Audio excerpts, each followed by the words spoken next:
Terence Cole was 34 years old and worked nights as an operations supervisor at a distribution warehouse outside Columbus, Ohio.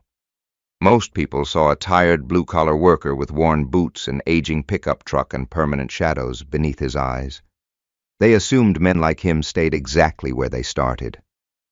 What they didn't know was that for 6 years, Terence had quietly paid for another person's future. The tuition bills, the rent checks, the exam fees. Standing outside a graduation banquet at the Le Méridien Columbus, holding a small gift box in one hand, he heard Dr. Madison Harper raise a champagne glass and smile.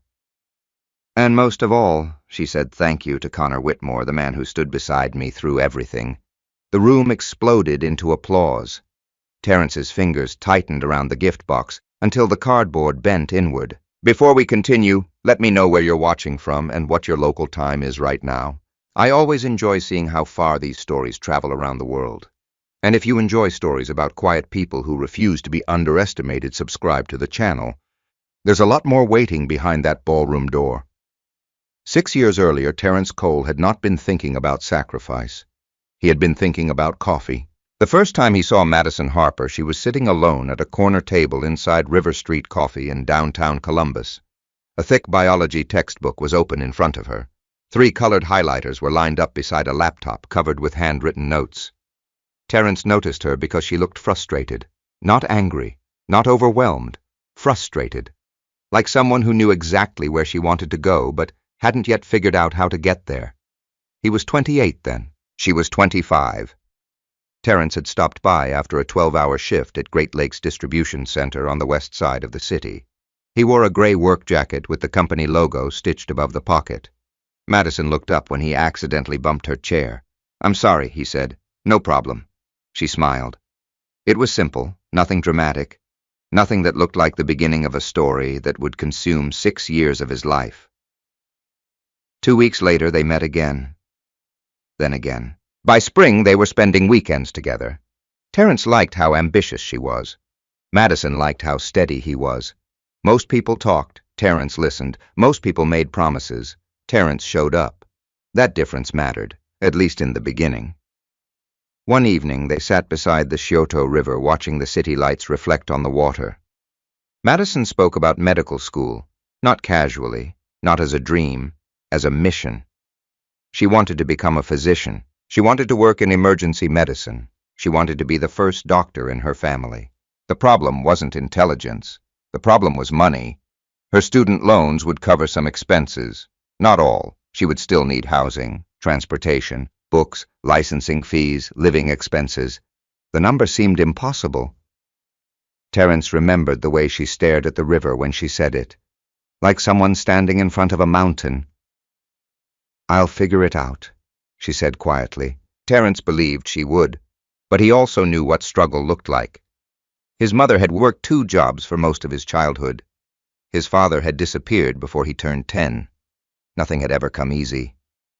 A few weeks later, Madison received her acceptance letter from Ohio State University College of Medicine. She cried before she even finished reading it. Terence was standing in the kitchen when it happened. She wrapped both arms around him. "We did it. Not I. We." Terence remembered that word for years afterward. We. That night, they celebrated at a small steakhouse near German Village. Madison talked about classes, residency, future plans. A house someday, children maybe, a life together. Terence listened and smiled. He believed every word. By August, the reality began. Tuition bills arrived, housing deposits arrived, medical equipment fees appeared. Books cost hundreds of dollars, sometimes thousands. Every month seemed to introduce a new expense. Madison worked part-time when she could. It wasn't enough. Medical school consumed nearly every hour of her life. One night, she sat at their kitchen table surrounded by papers. Terence came home after work around 6 in the morning. She looked exhausted. Her eyes were red. The calculator beside her showed numbers she didn't want to see. "I don't know how we're going to do this." Terence pulled out a chair. He studied the bills. The silence lasted nearly a minute. Then he asked one question. "How much are we short?" Madison gave him the number. Terence nodded once. "I'll handle it." She looked up. "You can't." "I can." "No, Terence, that's too much." He leaned back in his chair. His voice remained calm. "We'll figure it out." Again, we. That became the pattern. Every time a new expense appeared, Terence found another solution. Overtime, weekend shifts, holiday shifts, double shifts. When other employees complained about working Christmas Eve, Terence volunteered. When management needed someone on New Year's Day, Terence volunteered. When snowstorms shut half the city down, Terence still showed up. His supervisor noticed. Everybody noticed. The warehouse never stopped moving, neither did Terence. By the second year, he was working nearly 65 hours every week, sometimes more. His alarm clock became a permanent part of his life. Wake up, work, sleep, repeat. Madison often studied while he slept. He often worked while she slept. Days passed when they barely saw each other. But Terence never complained, because every sacrifice seemed connected to a goal, a future, something larger than himself. He sold his motorcycle during Madison's second year. The motorcycle had been his reward after years of saving. He loved that machine, a black Harley-Davidson Street Bob. The day he sold it, he spent 30 minutes sitting in the empty garage afterward. Then he transferred the money directly toward Madison's expenses. He never mentioned how much that hurt. She never asked. During her third year, Terence moved them into a smaller apartment. The rent was cheaper. The neighborhood wasn't as nice. The walls were thinner. The parking lot lights flickered at night. But the savings mattered. Every dollar mattered. Terence tracked everything. Not because he expected repayment, not because he distrusted Madison, because organization was part of who he was. Spreadsheets, receipts, payment confirmations, bank statements, folders, labels, dates, amounts. Every expense had a place. Every payment had a record. The habit came from years of warehouse management. Inventory couldn't disappear. Numbers had to match. The same logic applied to life. At work, Terence became known for reliability. At home, he became known for sacrifice. His co-workers joked about it. "Man, you're paying for med school yourself," Terence would laugh. "Feels that way sometimes." But he never sounded bitter, never resentful. Whenever somebody asked why he worked so much, his answer stayed the same. Building something. And he meant it. Because every night inside the warehouse, surrounded by forklifts and loading docks and fluorescent lights, Terence pictured the future. Madison in a white coat. Madison becoming Dr. Harper. The two of them finally free from financial pressure. The sacrifices would end. The hard years would be over.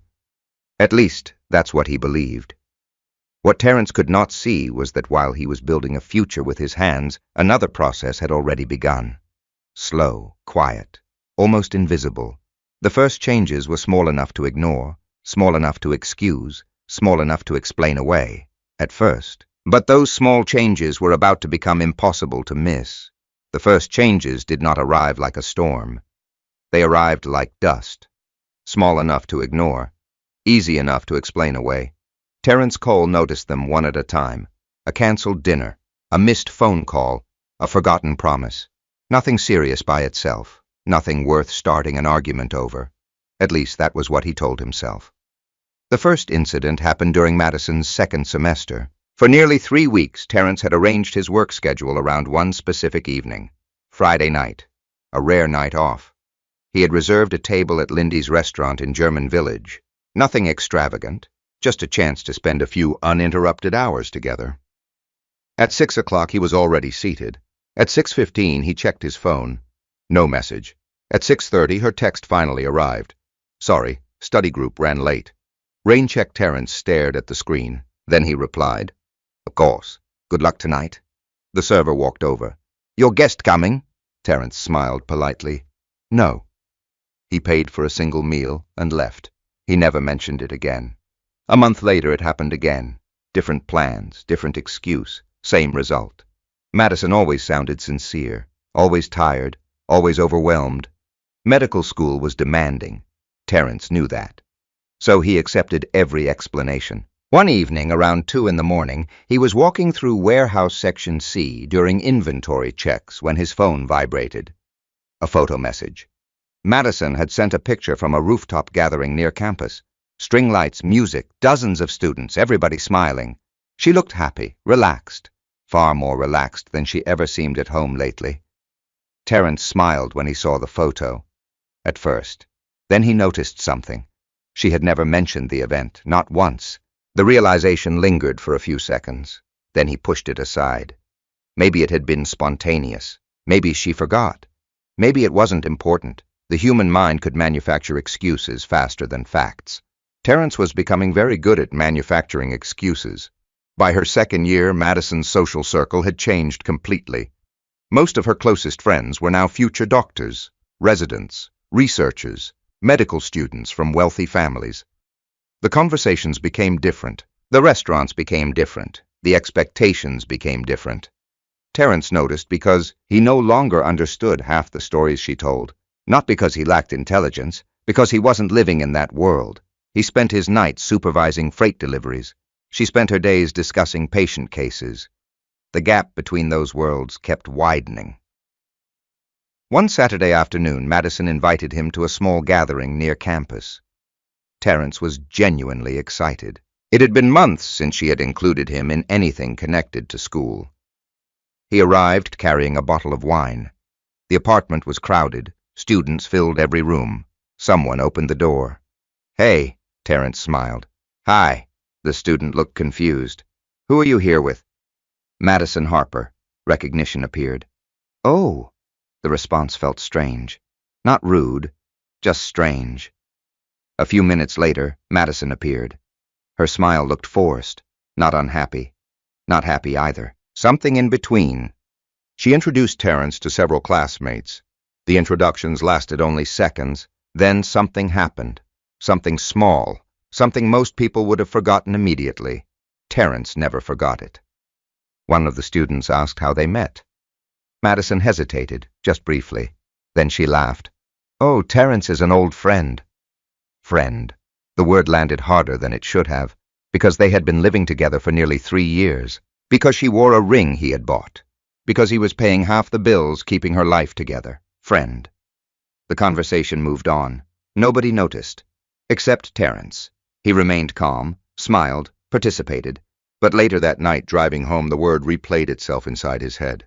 Friend, not boyfriend, not fiancé. Friend. When he finally asked about it, Madison barely looked up from her laptop. It wasn't a big deal. Terence stood beside the kitchen counter. "You introduced me as a friend," she sighed. "You're reading too much into it." "Maybe." "Terence, these people don't care about relationship labels." He watched her continue typing. Conversation over, case closed, at least from her perspective. The next few months followed the same pattern. Small exclusions, small dismissals, small cuts, never large enough to justify confrontation, never small enough to completely ignore. Then came the white coat ceremony. The event mattered a lot. Medical students received their white coats before beginning clinical training.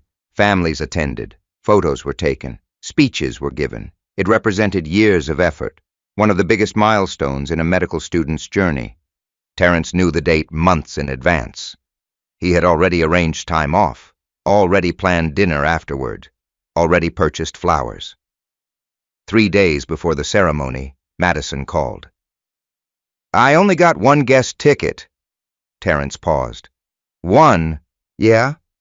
Who are you bringing?" "My mom."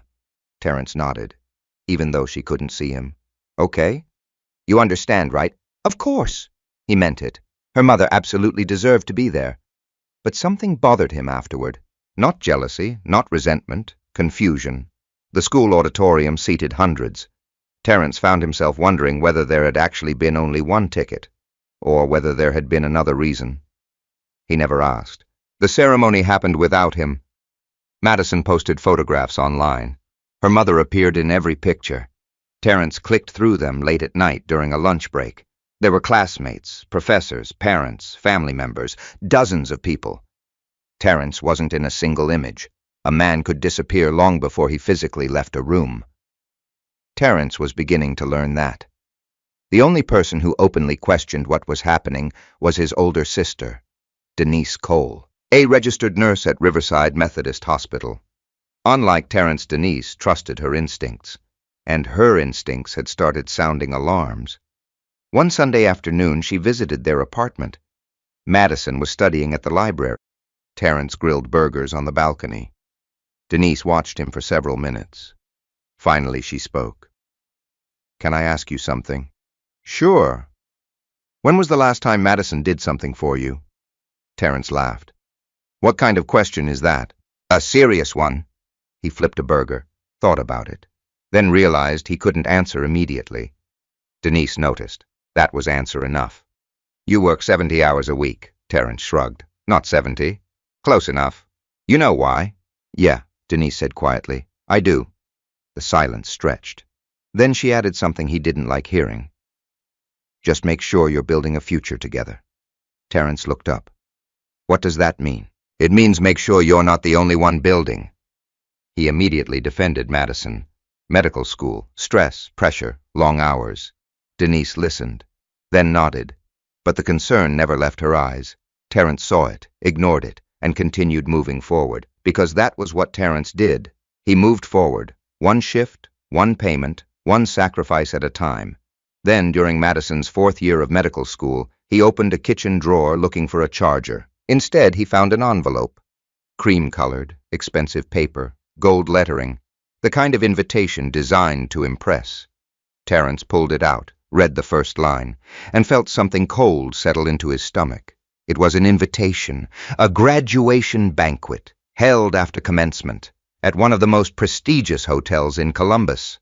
The date was only weeks away, and for the first time in years, Terrence realized there was something Madison had never intended for him to see. Terrence stared at the envelope for nearly 10 seconds before opening it.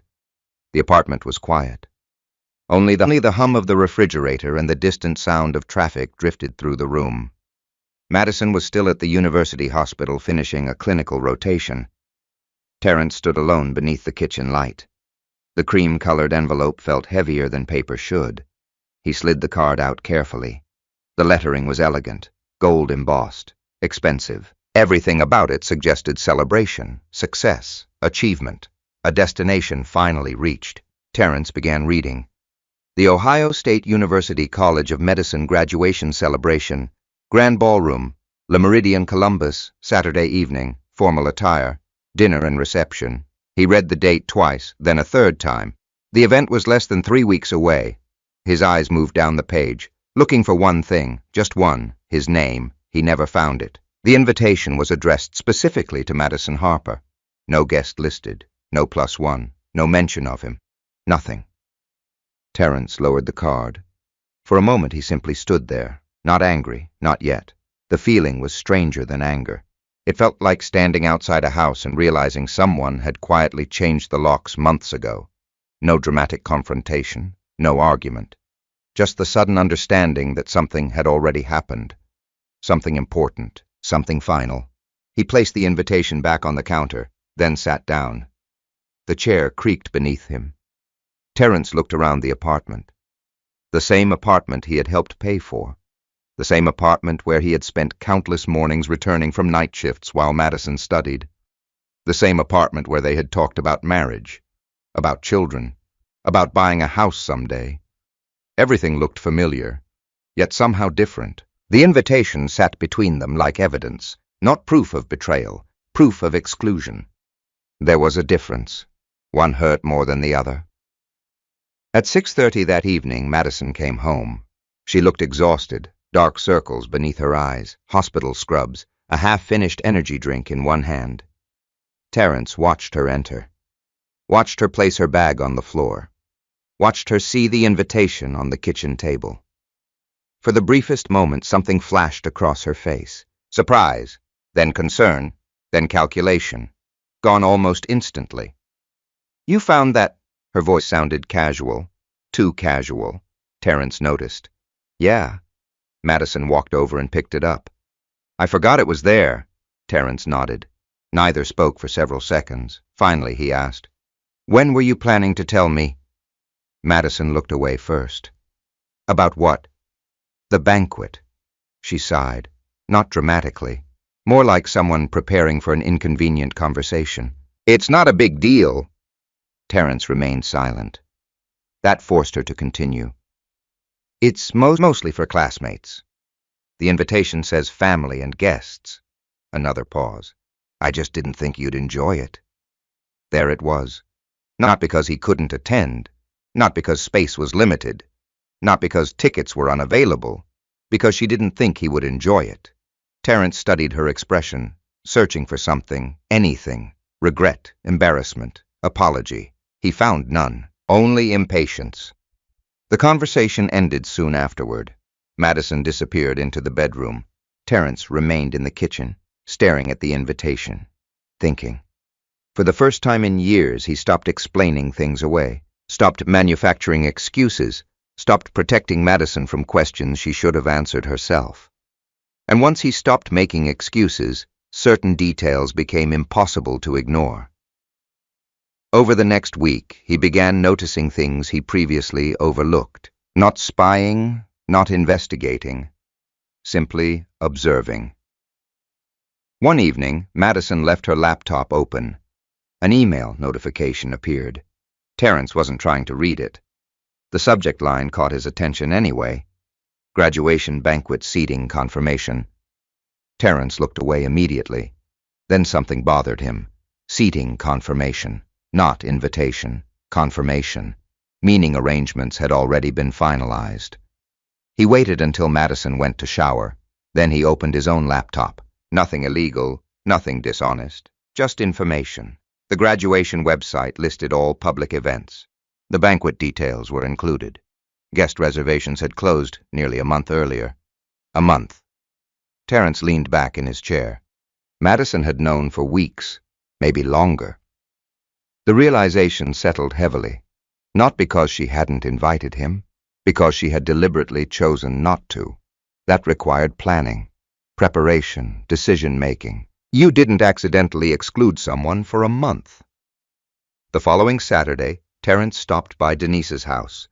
His sister opened the door and immediately noticed something was wrong. What happened? Terence handed her the invitation. She read it quietly, then looked up. You're not invited. No. Denise stared at him, waiting. When no explanation came, she asked the obvious question. Did she say why? Terence gave the answer Madison had provided. Denise laughed once, a sharp laugh without humor. You believe that... Terence didn't answer, which was answer enough. His sister sat across from him at the kitchen table. You know what worries me. What? You're always trying to understand her choices. Terence frowned. What does that mean? It means every time she hurts you, you spend more energy explaining her behavior than she spends explaining it herself. The room became quiet, because the statement felt true. Terence hated that. Denise softened her tone. I'm not telling you what to do. I know. I'm telling you to pay attention. Terence nodded, then changed the subject, but her words followed him home. Pay attention. For years he had been focused on survival, work, bills, schedules, responsibilities. Now he finally started paying attention, and what he saw made him uncomfortable. Madison's phone suddenly became private. Her stories changed. Her explanations became shorter. Conversations ended faster. Sometimes she seemed annoyed simply by his presence. One night, Terence came home carrying takeout from her favorite restaurant, Thai Orchid, a small place near campus. Madison barely looked up from her phone. Thanks. That was all. No smile, no conversation, nothing. Terence sat across from her, watching, not accusing, just observing. Something fundamental had changed. The woman sitting across from him looked like Madison, sounded like Madison, yet increasingly behaved like a stranger. The following week brought another discovery, accidental, simple, devastating. Terence was organizing paperwork in the home office when he came across a printed event itinerary. Graduation weekend schedule. Several names appeared beneath the banquet seating assignments. Madison Harper, Connor Whitmore, Table 7. Terence read the names twice. Connor Whitmore. The name wasn't unfamiliar. Madison had mentioned him before. A resident physician. Popular. Well-connected. Came from a wealthy Cincinnati family. Terence remembered hearing the name during casual conversations. Nothing suspicious, nothing obvious. Until now, Table 7, not just attending, seated together. Terence placed the paper down, then walked to the window. Outside rain tapped softly against the glass. His reflection stared back. Tired eyes, work jacket, calloused hands. A man who had spent 6 years carrying weight without complaint. For the first time, a question entered his mind. Not whether Madison was changing. That answer was obvious now. The real question was how long it had been happening, and how much he still didn't know. 3 nights before the banquet, Terence finished a shift shortly after 5 in the morning. The warehouse parking lot was nearly empty. Cold spring air drifted across the asphalt. He sat inside his pickup truck without starting the engine. The invitation rested on the passenger's seat.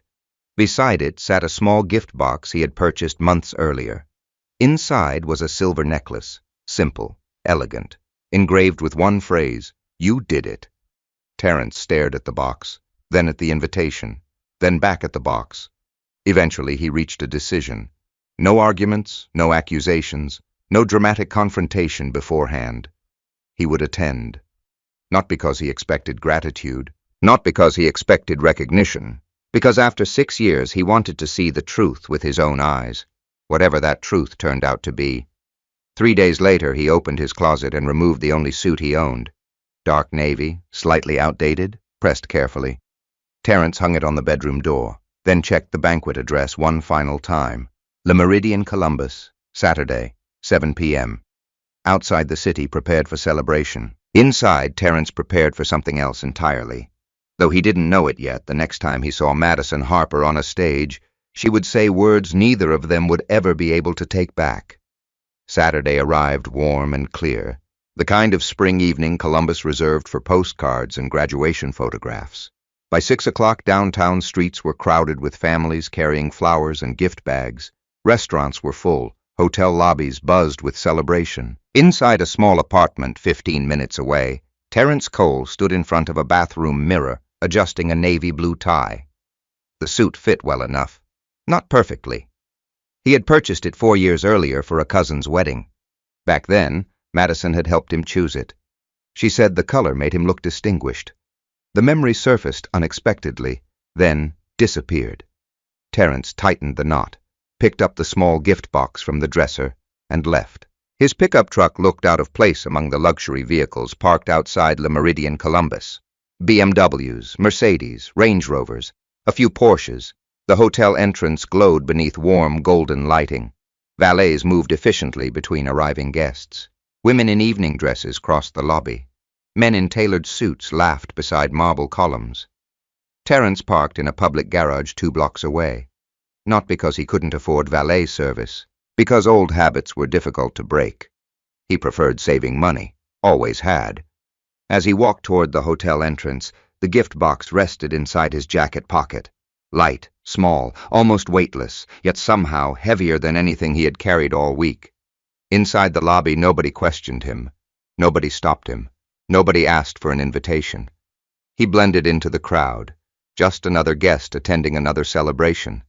The ballroom entrance stood open. Soft music drifted into the hallway. Terence paused for a moment, then stepped inside. The room was magnificent. Crystal chandeliers hung overhead. Round tables covered with white linen stretched across the ballroom. Elegant centerpieces reflected warm light. Servers moved quietly between guests carrying trays of champagne. A stage stood at the far end of the room. 2 large screens displayed photographs from medical school. Graduation portraits, clinical rotations, research projects, white coats, smiling faces, future doctors. Terence remained near the back, observing, listening. The narrator of his own life had become an audience member. Madison appeared on one of the screens, then another, then another. Her smile seemed effortless, confident, polished, successful. The same woman who once cried over tuition bills now stood on the edge of becoming Dr. Madison Harper. Terence felt something unexpected. Pride.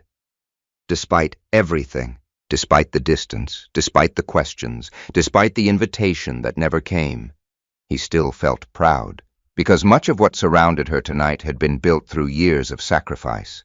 His sacrifice, not exclusively, but undeniably. The realization brought neither satisfaction nor bitterness, only truth. Then Terence noticed Connor Whitmore. The man stood near the stage speaking with several guests, tall, well-dressed, comfortable, the kind of confidence often inherited rather than earned. Terence studied him quietly. Not with jealousy, not with anger, simply curiosity. Connor looked exactly like the kind of person Madison's newer social circle admired. Polished, connected, successful, a physician. The two men had never formally met, yet Terence immediately understood why Connor mattered. Several minutes later, Madison entered the ballroom. Conversation softened, heads turned. She wore a dark emerald dress that matched her eyes. The graduation stole draped elegantly across her shoulders. People greeted her constantly, classmates, professors, families. She smiled for photographs, accepted congratulations, moved effortlessly through the room.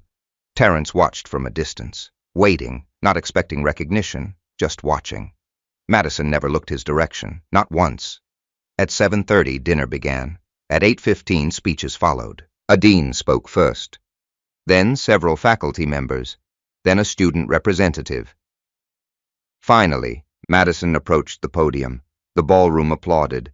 Terence felt his heartbeat slow, not accelerate, slow, as though some part of him already understood what was coming. Madison adjusted the microphone, smiled, and began speaking. She thanked professors, faculty mentors, classmates, hospital staff, her mother, her father, her grandparents. Every name received applause. Terence listened carefully, still calm, still patient, still waiting. Perhaps she would mention him later. Perhaps she had simply chosen a different order. The speech continued. Several minutes passed. Then Madison smiled toward a specific table. Table 7, Connor's table. Her voice softened. Emotion entered it. Genuine emotion. The room grew quieter. And finally, she said, "I want to thank someone who carried me through the hardest years of my life." Applause began immediately. Madison looked directly at Connor. "My rock." More applause. Connor smiled modestly. Terence didn't move, didn't blink, didn't react, not outwardly. Inside, however, something shifted, not shattered, shifted. A final piece sliding into place. Madison continued. "Connor believed in me when I doubted myself. He supported me when things became impossible, and he reminded me every day why this journey mattered." The ballroom erupted again. People stood, some even cheered. Connor rose from his seat. Madison walked down from the stage and embraced him. Photographers rushed forward. Cameras flashed. Guests applauded harder. Terence remained at the back of the room, motionless. His hand rested inside his jacket pocket, fingers touching the small gift box. The silver necklace suddenly felt ridiculous, not because of its cost, because of its meaning. You did it. The words had been engraved for a woman who no longer seemed interested in remembering how she got there. Terence watched the applause continue. 10 seconds, 20, 30, long enough for reality to settle completely. There would be no surprise acknowledgement, no forgotten thank you, no explanation, no correction. The speech wasn't missing his name. The speech had intentionally excluded it. The distinction mattered. One was oversight, the other was choice. Terence understood that now. As guests returned to their seats, a server approached him. Young, polite, clearly busy. "Excuse me, sir." Terence looked up. The server smiled. "Are you with hotel security?"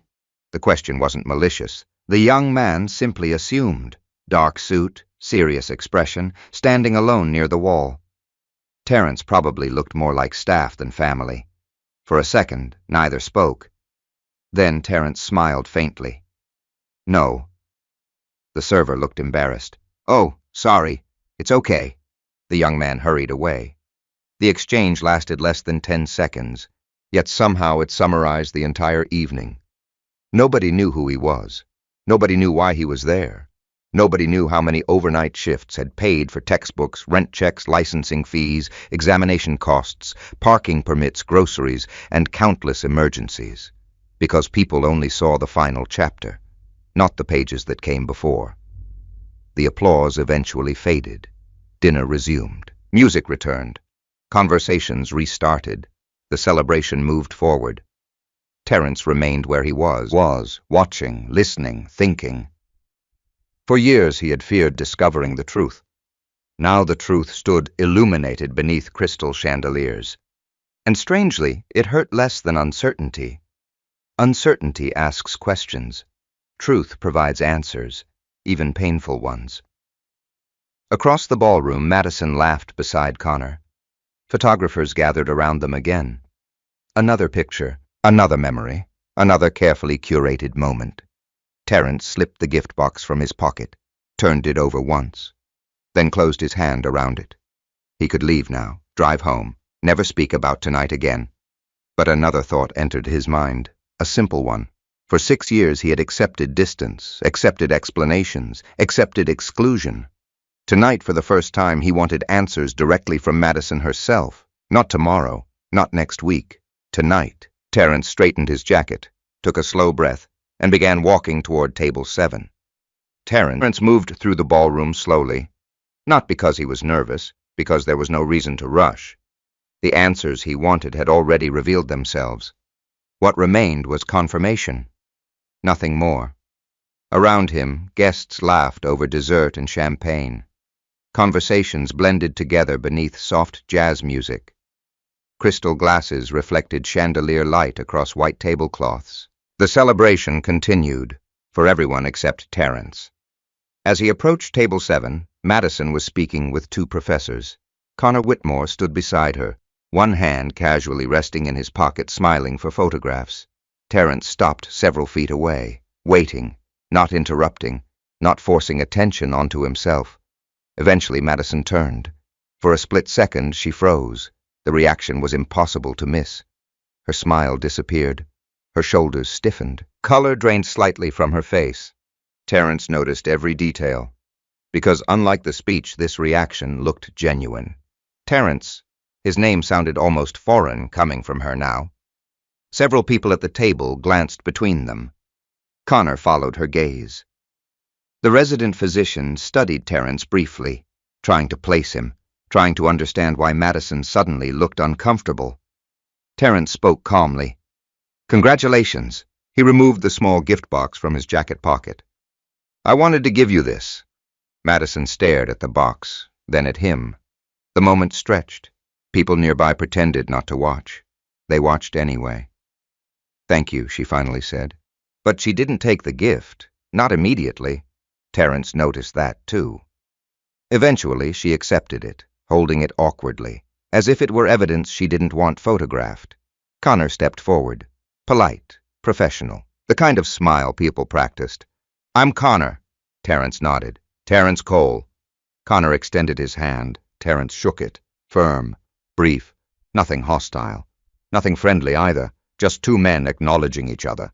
Then Connor asked the question, "So how do you know Madison?"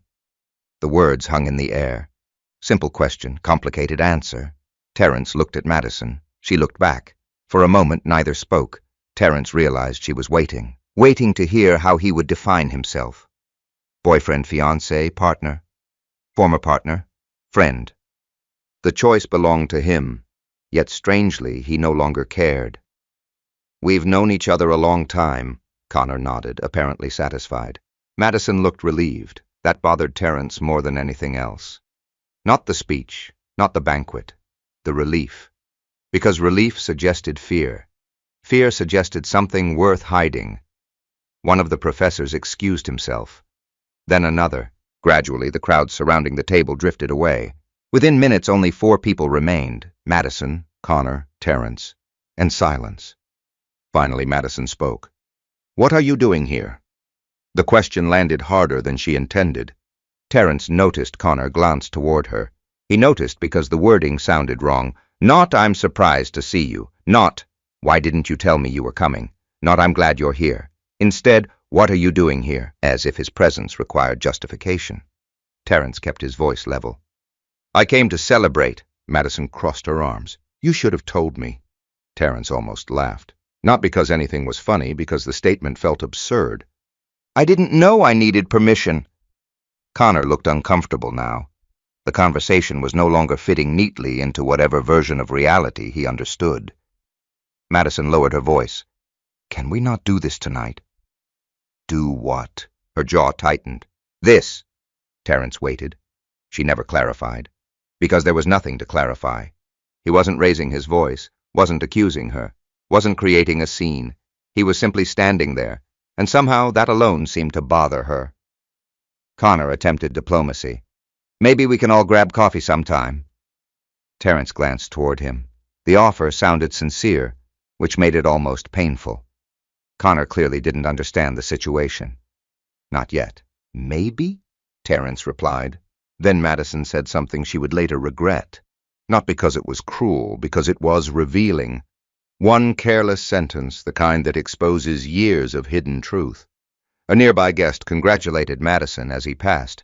The man smiled and gestured toward Terence. "Family." Madison hesitated, again. That familiar hesitation. Then she answered. "No, just someone who helped out a little along the way." Helped out a little. The words were soft, almost casual, but Terence heard them clearly. So did Connor. So did several people nearby. Just someone who helped out a little. 6 years, thousands of night shifts, a motorcycle sold, vacations skipped, holidays worked, rent payments, insurance payments, exam fees, tuition support. Years of sacrifice compressed into 6 words, helped out a little. Terence felt something inside him become very still, not angry, not emotional. Still, like water freezing. The sentence explained everything. Because Madison genuinely believed it. That was the important part. This wasn't performance. This wasn't a public relations strategy. She believed her own version of the story. And that realization changed something fundamental. For years, Terence had wondered whether Madison understood what he had given. Now he knew. She understood. She simply didn't value it. The distinction mattered. Connor shifted awkwardly, the tension finally becoming impossible to ignore. "Madison." She immediately recognized she had said too much. Too late. The sentence already existed, spoken, heard, real. Terence looked at her calmly. "You really see it that way?" Madison sighed. "Terence, don't make this dramatic." Again, the same pattern. The issue wasn't her words. The issue was his reaction. The problem wasn't what happened. The problem was noticing it. Terence nodded slowly. "I understand." For the first time all evening, he meant those words completely. He did understand. More than she realized. Madison relaxed slightly, mistaking acceptance for surrender, mistaking calmness for weakness, a mistake many people would soon make. Terence reached into his jacket pocket, pulled out his phone, looked at the screen briefly.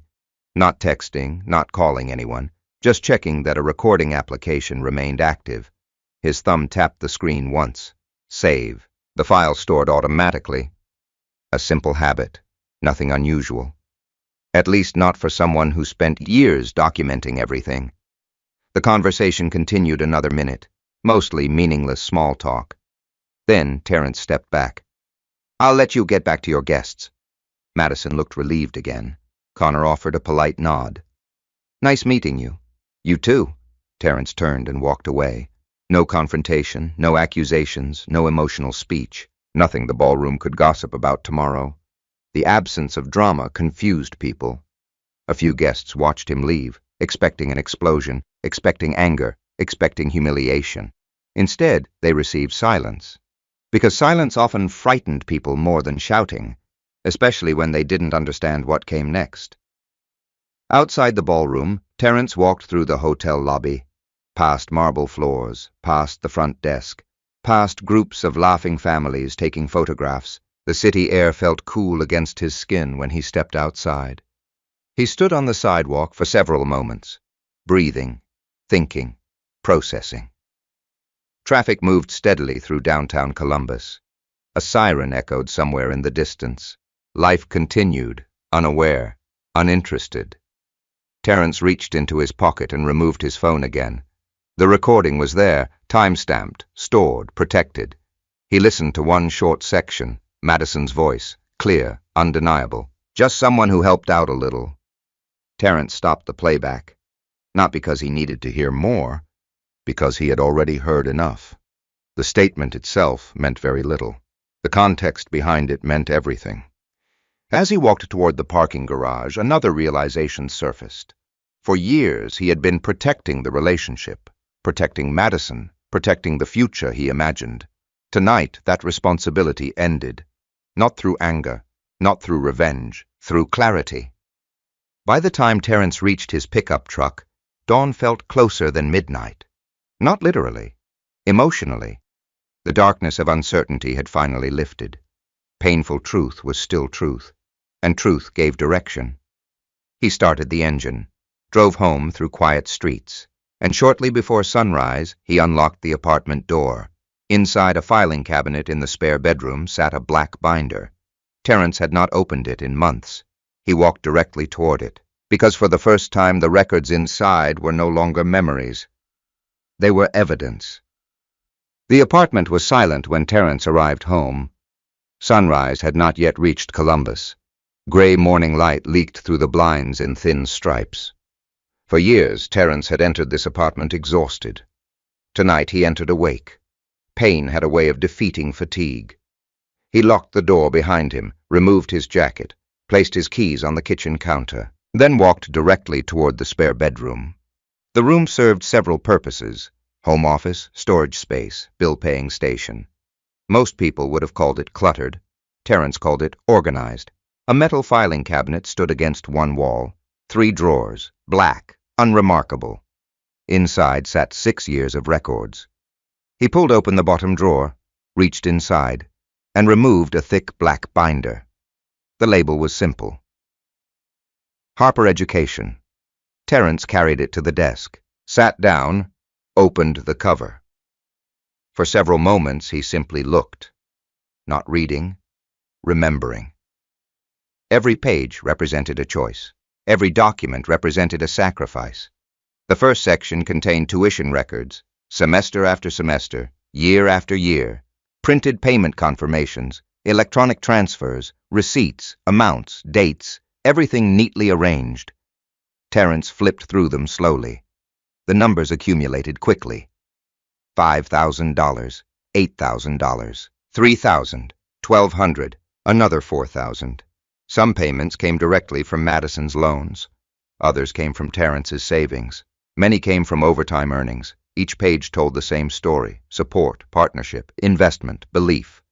Nothing about those pages looked small. Nothing resembled helping out a little. Terence continued. Housing expenses, lease agreements, utility payments, security deposits, medical insurance premiums, parking permits, licensing fees, board preparation courses, textbooks, clinical equipment, examination registration costs. The binder grew thicker with every section. Terence remembered each moment.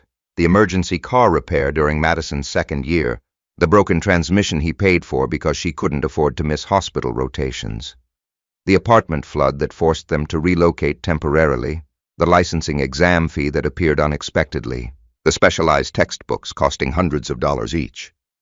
Whenever a crisis appeared, Terence found a solution. Not because he enjoyed sacrifice, because he believed they were building something together. The memory made him pause. Building, that word again. For years he had repeated it. Building a future, building stability, building a family. Yet now he sat alone, reviewing documents while Madison celebrated another man. The contrast felt almost absurd. Terence closed his eyes briefly, then kept turning pages. Emotion could wait. Facts came first. Facts always came first. Around 7:30 in the morning, he found a section labeled Correspondence. Emails, text messages, written agreements, conversations preserved digitally. Terence rarely deleted anything important. The habit came from warehouse operations. Records mattered, documentation mattered, proof mattered. One email caught his attention immediately, sent nearly 5 years earlier. Madison had been struggling through her first difficult semester. The message was short, emotional, written late at night. Terence read it carefully.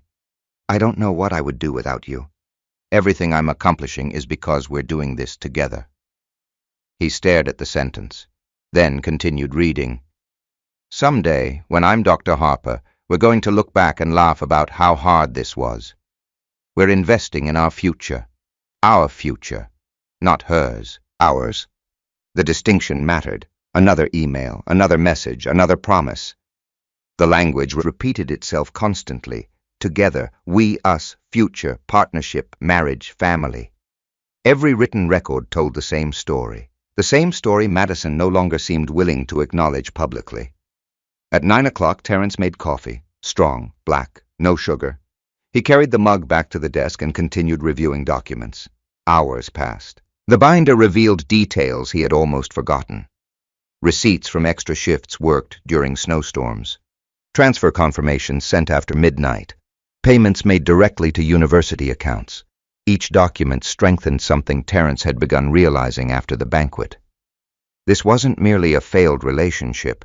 It was a factual record, a measurable record, a documented record, and documentation changed everything. Near noon, he reached the final section, a thin collection of papers stored inside protective sleeves. Terence stopped. His expression changed.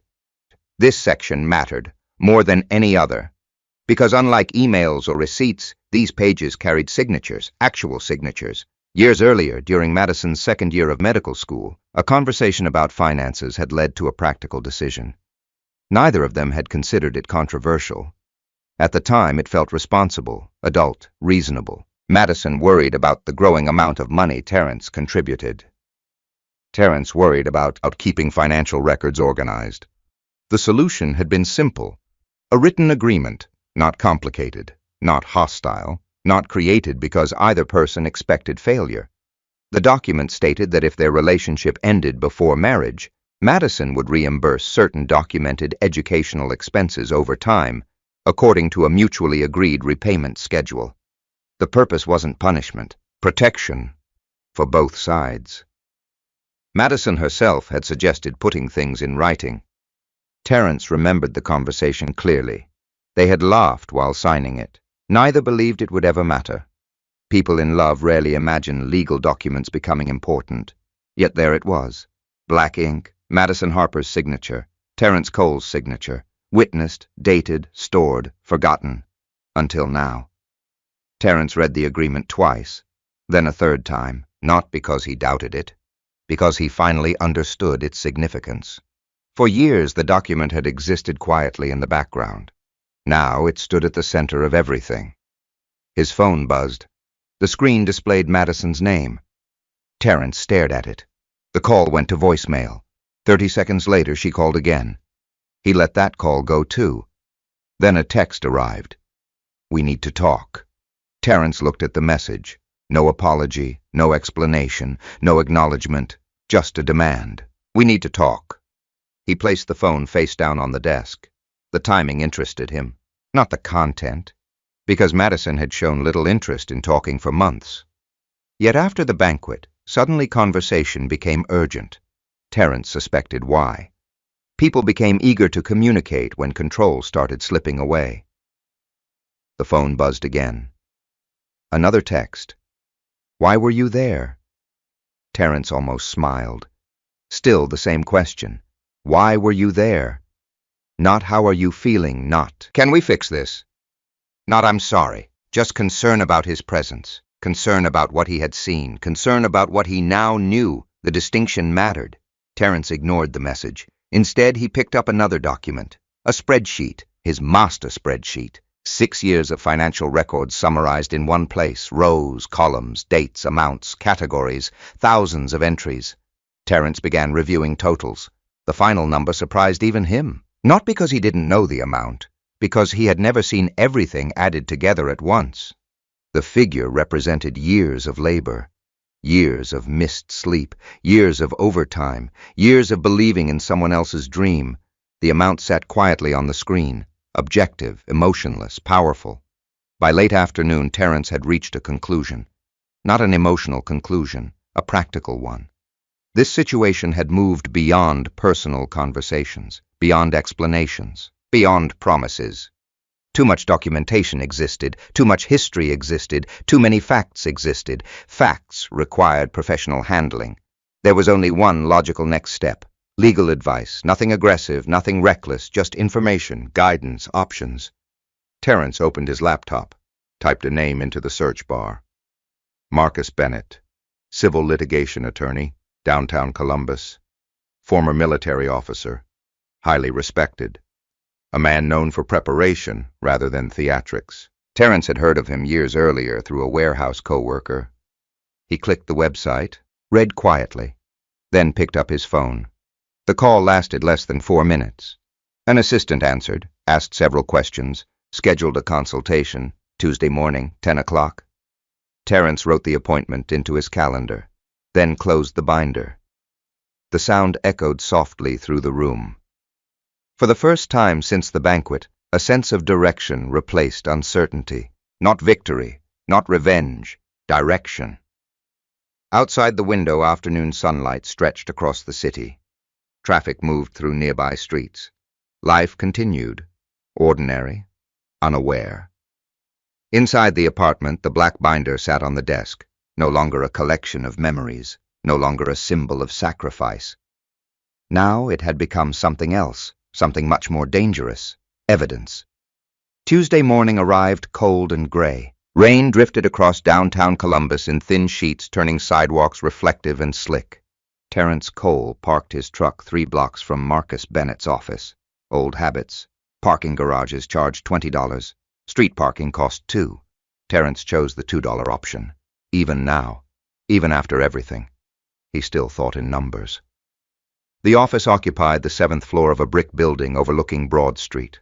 Nothing flashy, no marble lobby, no oversized logos, no unnecessary luxury. Terence appreciated that immediately. The reception area looked efficient rather than impressive. A receptionist greeted him, asked for his name, then directed him toward a conference room. At exactly 10 o'clock, the door opened. Marcus Bennett entered.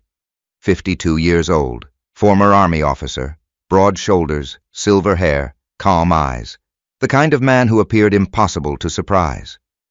Marcus shook Terence's hand, firm, professional. Then he sat. Terence placed the black binder on the table. Marcus looked at it, then at Terence. "What's it?" Terence answered honestly. 6 years. The attorney smiled faintly. "Let's start there."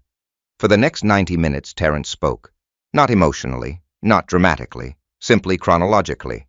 How he met Madison, how she entered medical school, how financial support gradually increased, how expenses accumulated, how promises were made, how the relationship changed, how the graduation banquet unfolded, how Madison publicly minimized his contribution. Marcus listened without interruption, occasionally taking notes, occasionally asking questions, always precise, never rushed. When Terence finished, silence settled over the room. Marcus opened the binder. The attorney's expression remained neutral as he reviewed the first section. Tuition payments, transfer records, housing expenses, insurance records, exam fees. The pages continued, and continued, and continued. 20 minutes passed, then 30. Marcus eventually removed his reading glasses, leaned back, and looked directly at Terence. "Did you organize all this yourself?" "Yes." "Every page?" "Yes." The attorney nodded slowly. Then opened the binder again. He reviewed another section. More receipts, more records, more documentation. Finally, Marcus spoke. "Most people come into this office with stories." Terence remained silent. Marcus tapped the binder. "You came with evidence." The distinction mattered. Both men understood that. Stories invited debate. Evidence invited verification. Marcus continued reading, then reached the signed repayment agreement. The attorney stopped. Read the document carefully, then read it again. A third time. Only then did he look up. "She signed this voluntarily?" "Yes." "Witnessed?" "Yes." "No pressure?" "No." Marcus nodded. A long silence followed. Terence knew enough about professionals to recognize evaluation when he saw it. The attorney wasn't deciding whether the situation was unfortunate. He was deciding whether it was actionable. Those were different questions. Eventually, Marcus closed the binder. "What outcome are you looking for?" Terence considered the question carefully. The answer mattered, more than any document, more than any receipt, because motivation often determined strategy. "I don't want revenge." Marcus watched him closely. "I don't want to embarrass her." The attorney said nothing. "I don't want social media fights." Still silence. Terence continued. "I want facts acknowledged." Marcus nodded once. "Anything else?" Terence looked toward the window. Rain slid slowly down the glass.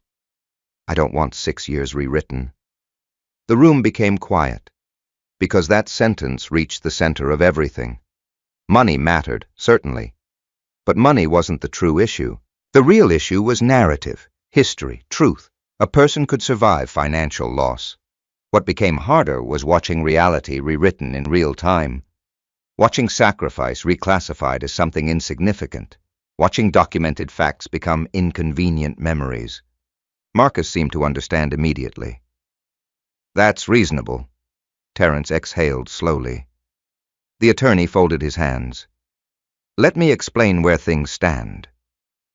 For the next half hour, Marcus walked through possible legal paths: contract enforcement, financial recovery, civil remedies, documentation requirements, discovery procedures, evidence preservation. Terence listened carefully. The language felt unfamiliar, yet strangely comforting, because every process followed structure, rules, standards, verification, facts. Unlike public opinion, legal systems cared about documentation, and documentation was the one thing Terence possessed in abundance. Marcus eventually reached a conclusion, a simple one. You have a stronger position than most people in situations like this. Terence frowned slightly. Why? The attorney almost laughed, then tapped the binder again. Because most people trust memories. He tapped the pages. You trusted records.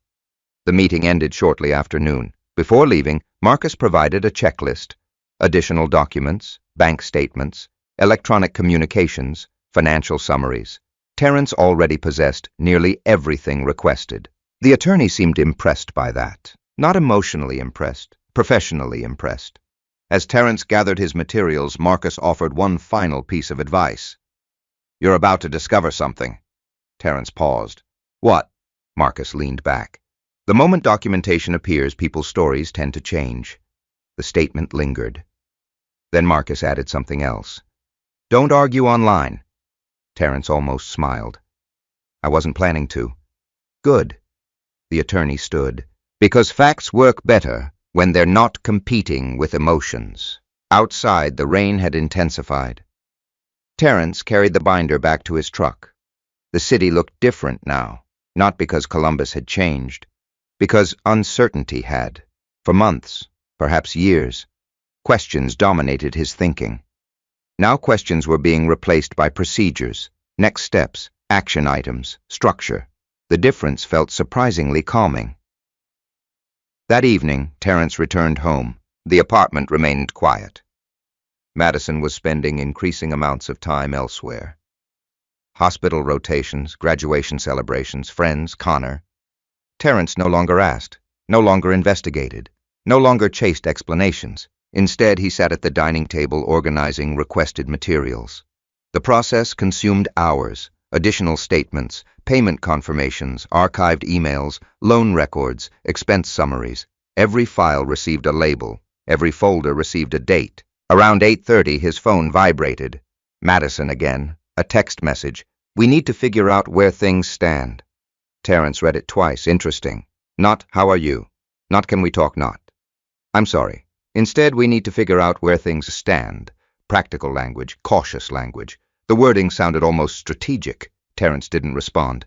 5 minutes later, another message arrived. Are you ignoring me? Still no response. Then, Connor said you seemed upset Saturday. Terence stared at the screen. The irony nearly made him laugh. Seemed upset. After 6 years, after public erasure, after being reduced to someone who helped out a little, upset felt like a remarkably small word. He set the phone aside and returned to organizing documents. Near midnight, another realization surfaced.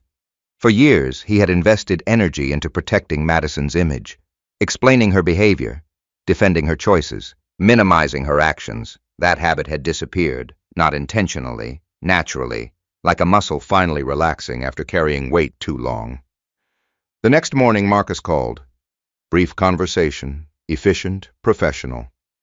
The attorney's office had completed an initial review. The recommendation was straightforward. Prepare a formal demand package, present documented figures, present supporting evidence, allow Madison an opportunity to respond. Nothing aggressive, nothing theatrical, simply facts. Terence agreed. The The process began immediately. Over the next several days, financial summaries were refined, supporting exhibits organized, calculations verified, everything prepared carefully, because Marcus believed in precision, and Terence believed in preparation. Together, those qualities created something powerful. By Friday afternoon, the package was complete. A thick document containing years of evidence, years of numbers, years of proof. Marcus reviewed the final version one last time, then looked across his desk. Ready. Terence considered the question, thought about the banquet, the speech, the recording, the binder, the 6 years behind him. Then he nodded. Yes. Marcus signed several pages, placed the documents into a large envelope, and slid it across the desk toward his assistant. The envelope looked ordinary, plain, unremarkable, yet both men understood its significance, because once it entered the mail system, everything would change. For years, Madison Harper had controlled the story.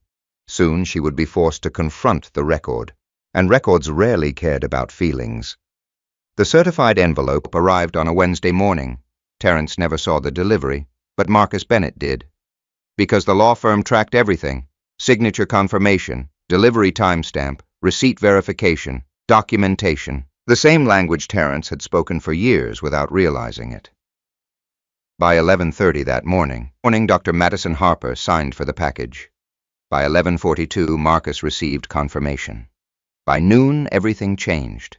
Terence was halfway through an inventory review at Great Lakes Distribution Center when his phone vibrated. Marcus's name appeared on the screen. Terence stepped away from the loading dock noise before answering. Everything okay? It was delivered. Terence nodded, even though Marcus couldn't see him. And now we wait. The attorney sounded calm, almost relaxed. Terence appreciated that, because waiting had become one of his strongest skills. Years of night shifts taught patience. Years of supporting someone else's future taught patience. Years of swallowing disappointment taught patience. He could wait.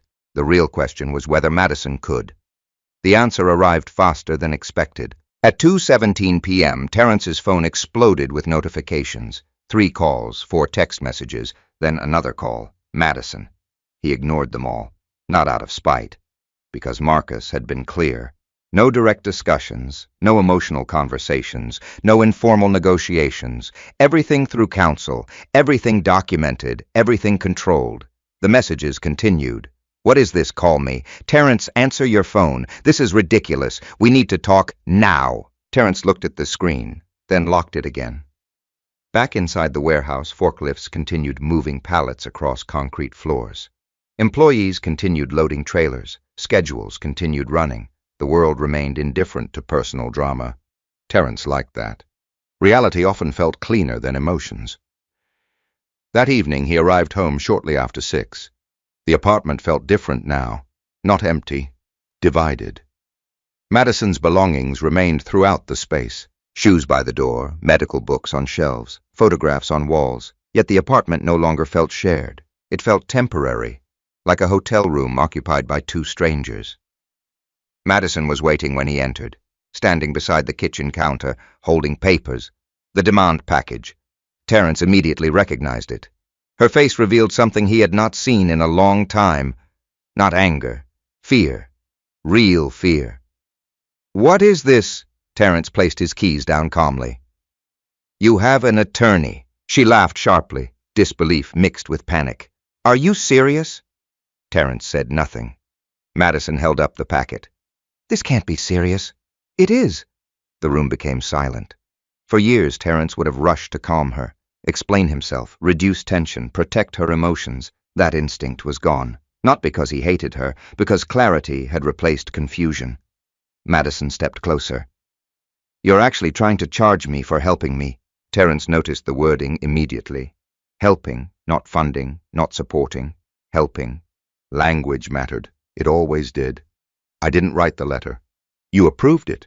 Yes. Madison stared at him, searching for something. Weakness, perhaps. Hesitation. Guilt. Instead, she found calmness. That seemed to frustrate her more than anger would have. This is unbelievable. Terence remained silent. She began flipping through pages, The figures, the spreadsheets, the supporting records, the totals. Every page carried dates and documentation. Every page reduced memory to evidence. Madison's voice rose. "You're counting everything." "Everything documented." The answer only intensified her frustration. "You kept records of all this?" "Yes." "Why?" Terence almost smiled. The question revealed more than she intended. Why keep records? Because records mattered. Because details mattered. Because facts mattered. Yet somehow those answers surprised her. For the first time, Madison seemed to understand something fundamental about the man standing before her. He had never been careless, never disorganized, never inattentive. The quiet warehouse supervisor she underestimated had spent 6 years preserving every relevant detail. The realization visibly unsettled her. "You planned this?" Terence shook his head. "No." "Then why keep all this?" "Because that's what I do." Another silence. Madison looked back down at the documents. Terence could almost see the calculations happening behind her eyes. Not financial calculations, risk calculations. The package represented something she hadn't anticipated. Proof. The most dangerous thing in any dispute wasn't anger. It was proof. Without proof, people argued. With proof, people explained. And explanations tended to change. Madison left the apartment shortly afterward. The demand package under her arm, her phone already pressed against her ear. Calling someone, probably Connor, possibly an attorney, maybe both. Terence didn't care. The process had begun. The next phase belonged to facts. 3 days later, social media entered the story. Not unexpectedly. Marcus had predicted it. The moment people feel pressure, the attorney had said, they start building narratives. The prediction proved accurate. Saturday morning, Madison posted a lengthy message online. Graduation photographs accompanied it. Professional images, beautiful images, carefully selected images. The caption told a story, a specific story, a strategic story. Madison described years of struggle, years of sacrifice, years of perseverance. Nothing wrong with that. Those parts were true. Then came the subtle shift, the implication, the suggestion, the carefully constructed omission. She described overcoming obstacles without support, finding strength within herself, escaping unhealthy influences, learning independence, growing beyond people who doubted her. Terence read the post once, then again. The language never mentioned him directly. It didn't need to. The target was obvious. Thousands of words could lie without technically becoming false. All they had to do was leave things out. Within hours, comments appeared. "Congratulations. You're inspiring. So proud of you. You did it all on your own." The last comment caught Terence's attention, not because Madison wrote it, because she liked it. A small action, one click, yet revealing. You did it all on your own. Like... Terence stared at the screen briefly, then closed the application. The post wasn't evidence. The post wasn't reality. The post was marketing. And marketing only worked when facts remained hidden. Unfortunately for Madison, facts no longer remained hidden. By Sunday afternoon, mutual acquaintances began contacting Terence. Some genuinely curious, others less charitable. One former friend sent a text. "Man, I heard you've been harassing Madison." Another wrote, "Didn't think you were that controlling." A third message arrived, "You should just move on." Terence read them all, responded to none, because every response would become another conversation, another argument, another opportunity for distortion. Marcus had advised against that. More importantly, Terence agreed with that. The truth did not become stronger through repetition. The truth became stronger through verification. Monday morning brought another development. One of Terence's co-workers approached him during break. "Everything okay?" Terence looked up. "What do you mean?" The man hesitated. "I saw something online." Of course, social media traveled faster than facts, always had. Terence took a sip of coffee. "I'm fine." The co-worker nodded, then added something unexpected. "For what it's worth, I've worked beside you 7 years. Terence waited. The man shrugged. "People who know you aren't buying that story." Then he walked away. The conversation lasted less than 30 seconds, yet it stayed with Terence all day, because it reminded him of something important. Narratives mattered, but reputation mattered too, and reputation took years to build.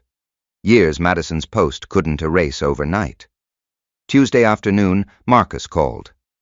Expected development. Terence already knew what he meant. The social media stuff. Exactly. The attorney sounded unconcerned, which surprised Terence. Marcus continued. People often think public opinion changes legal realities. It doesn't.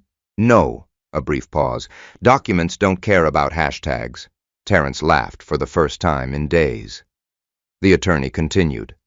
Let her talk. Terence looked through the warehouse office window. Employees moved steadily across the loading floor. Business continued. Life continued. Then what do we do? Marcus answered immediately. The same thing we've been doing. And that's... The attorney's voice remained calm. We wait for the facts to reach her attorney. The line went quiet. Then Marcus added one final observation. The louder the narrative becomes, the harder the correction usually lands. Terence ended the call. For years he had worked through nights while others slept. Now he was doing something similar again, working quietly, while other people talked.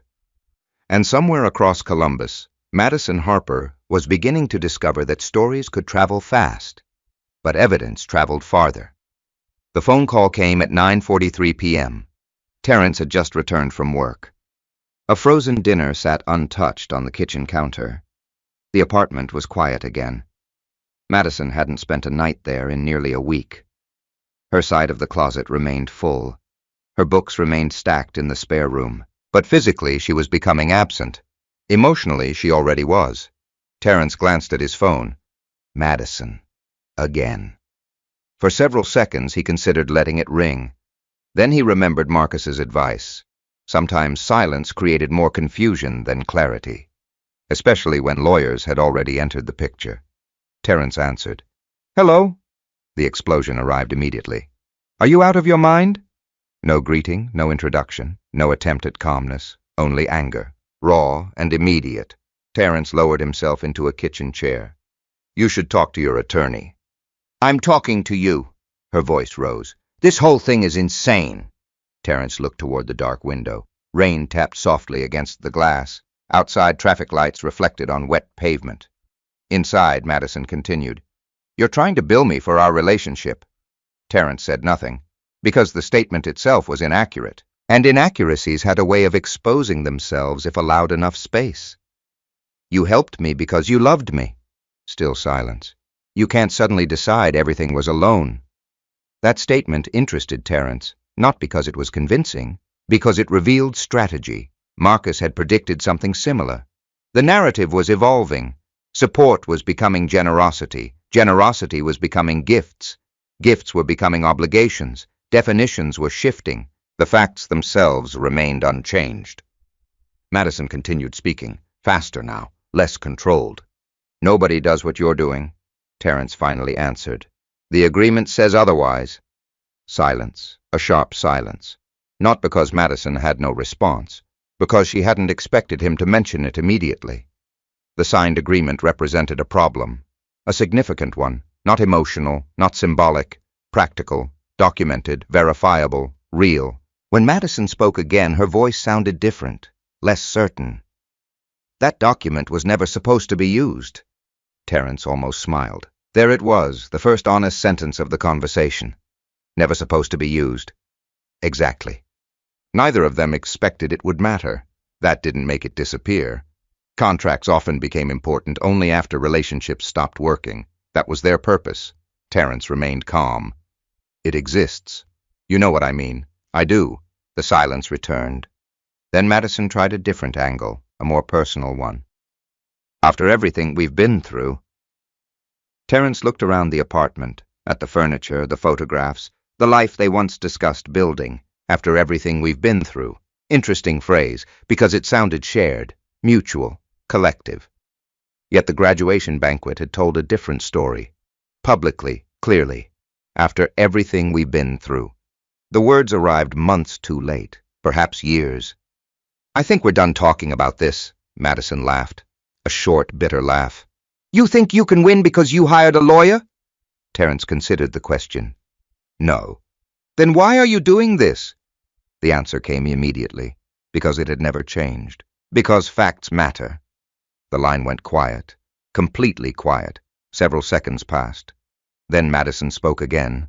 Only this time the anger had disappeared, replaced by something colder.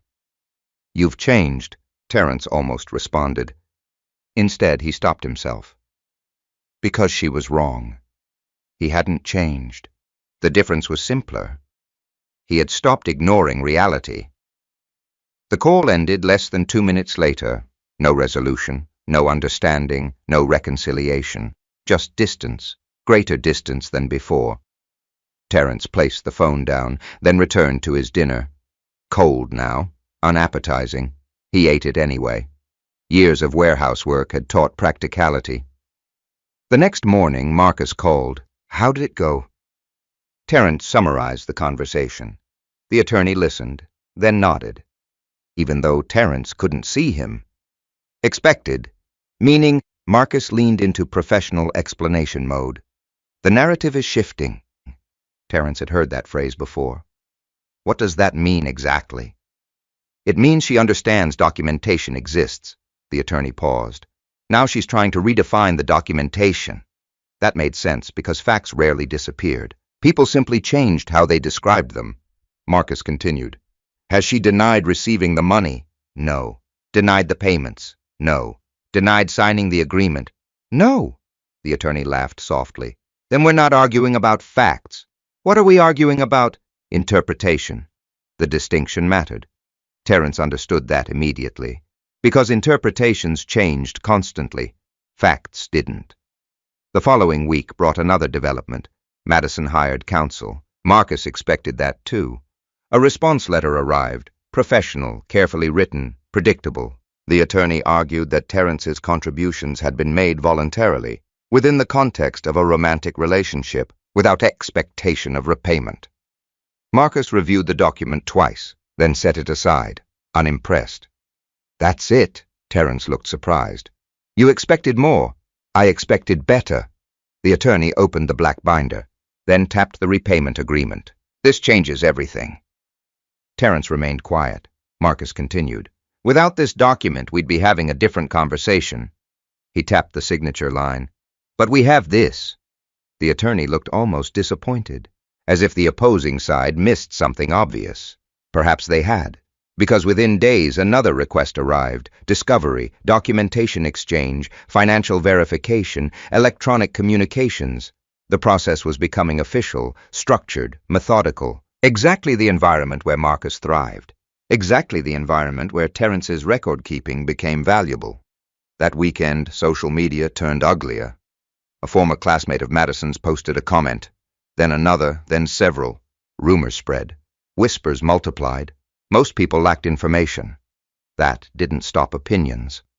One anonymous account described Terence as bitter. Another called him controlling. A third suggested he was trying to profit from Madison's success. Terence read none of it directly. Co-workers mentioned it, friends mentioned it, Denise mentioned it, but Terence avoided the comment sections entirely. Not because they bothered him, because they wasted time. Marcus approved. "Good." The attorney sounded pleased. "Why?" "Because people lose cases in comment sections every day." The statement wasn't literally true, yet the meaning was. Public arguments created unnecessary risks. Emotional statements created evidence. Evidence created problems. Silence remained the better strategy. Several days later, Denise stopped by the apartment. She brought Chinese takeout, enough for 2 people. Terence appreciated the gesture. They sat at the kitchen table, eating quietly. Eventually, Denise asked the question. "How are you really doing?" Terence considered it, then answered honestly. "Tired." His sister nodded, not surprised. "Angry." Terence thought about Madison, the banquet, the speech, the phone call, the social media narrative. Oddly enough, anger no longer felt accurate. "No." "Hurt." That answer took longer. "Maybe." Denise waited. Terence stared at his coffee, then finally said something he had not spoken aloud before. "I think I already lost her a long time ago." The room became silent, because both of them knew it was true. The graduation banquet hadn't ended the relationship. It revealed the relationship had already ended. That realization hurt, but it also clarified. Denise reached across the table and squeezed his shoulder. No speech, no advice, no lecture, just presence. Sometimes presence mattered more. Monday morning brought another call from Marcus. Short, direct, important. The other side wants preliminary discussions. Terence looked up from his desk. What kind of discussions? Settlement possibilities. That surprised him. The process had barely begun, yet settlement conversations were already appearing. Marcus sounded unsurprised. The documents are stronger than they expected. Terence leaned back, thinking. The warehouse office buzzed quietly around him. Forklifts moved outside. Employees talked nearby. Normal life continued. Yet beneath that normalcy, pressure was building elsewhere, on the other side, where narratives were colliding with records, where assumptions were colliding with evidence, where years of carefully curated appearances were beginning to encounter documentation. Marcus spoke again. We're not there yet, Terence nodded. I know. But they're starting to understand something. What? The attorney answered immediately. The binder is real. The line went quiet. And for the first time since the banquet, Terence realized something important. Madison had spent years assuming nobody would ever audit the story. Now the audit had begun, and audits rarely cared about feelings. The deposition was scheduled for a Thursday morning. Nearly 7 weeks had passed since the graduation banquet. 7 weeks since Terence stood at the back of a ballroom listening to someone else receive credit for years of sacrifice. The calendar had moved forward. The consequences had finally caught up. Terence arrived at Marcus Bennett's office 30 minutes early, as usual. Punctuality was one of the few habits life had never punished him for. The black binder sat beside him. Its edges were worn now, pages marked, tabs highlighted, sections organized. Over the past several weeks, the binder had evolved from a personal archive into a legal weapon. Not because anyone altered it, because someone finally started paying attention to it. Marcus entered the conference room carrying a legal pad. You ready? Terence nodded. The answer was honest. Not because he felt comfortable, because he felt prepared. Preparation and comfort were different things. Marcus appreciated that distinction. Remember something. Terence looked up. This isn't about winning an argument. The attorney adjusted his glasses. It's about answering questions. Terence nodded again. That part came naturally. Questions, answers, documents, facts. The language felt familiar. The deposition took place in a downtown office building occupied by Madison's legal team. Professional, neutral, quiet. Everything designed to remove emotion from conflict. Terence appreciated that too. The conference room itself looked ordinary. Large table, leather chairs, water bottles, recording equipment. Nothing dramatic. Real legal disputes rarely resembled television. They resembled paperwork. Madison was already there when Terence entered. For a moment, neither spoke. The last time they had occupied the same room was the apartment weeks earlier. Now attorneys sat beside them. The distance felt larger somehow. Madison looked different, not physically, emotionally, more guarded, more cautious. The confidence from the graduation banquet seemed diminished, not gone, just reduced. Across from her sat her attorney, a polished man in his late 40s named Daniel Mercer, professional, courteous, experienced. Terence respected him immediately, not because Mercer agreed with him, because Mercer appeared serious. The deposition began shortly afterward. Formal introductions, procedural explanations, ground rules, then questions, lots of questions. Most were straightforward. Dates, timelines, living arrangements, financial records, relationship history. Terence answered calmly, precisely, without embellishment. Marcus occasionally glanced toward him. The attorney appeared satisfied, because consistency mattered, and consistency became easier when truth required no modification. Hours passed, questions continued. Then the discussion shifted toward finances, the section everyone anticipated. Mercer leaned forward slightly. Mr. Cole, would it be fair to say many of these payments were made voluntarily? Terence considered the wording. Yes, the attorney nodded. Without immediate expectation of repayment. At the time, yes. Another nod. Mercer appeared encouraged. Then Terence continued, because I believed we were building a future together. The room grew quieter. Not dramatically, subtly. Mercer adjusted direction. The answer complicated things, because voluntary support and shared future planning weren't mutually exclusive. The distinction mattered. Marcus knew it. Mercer knew it.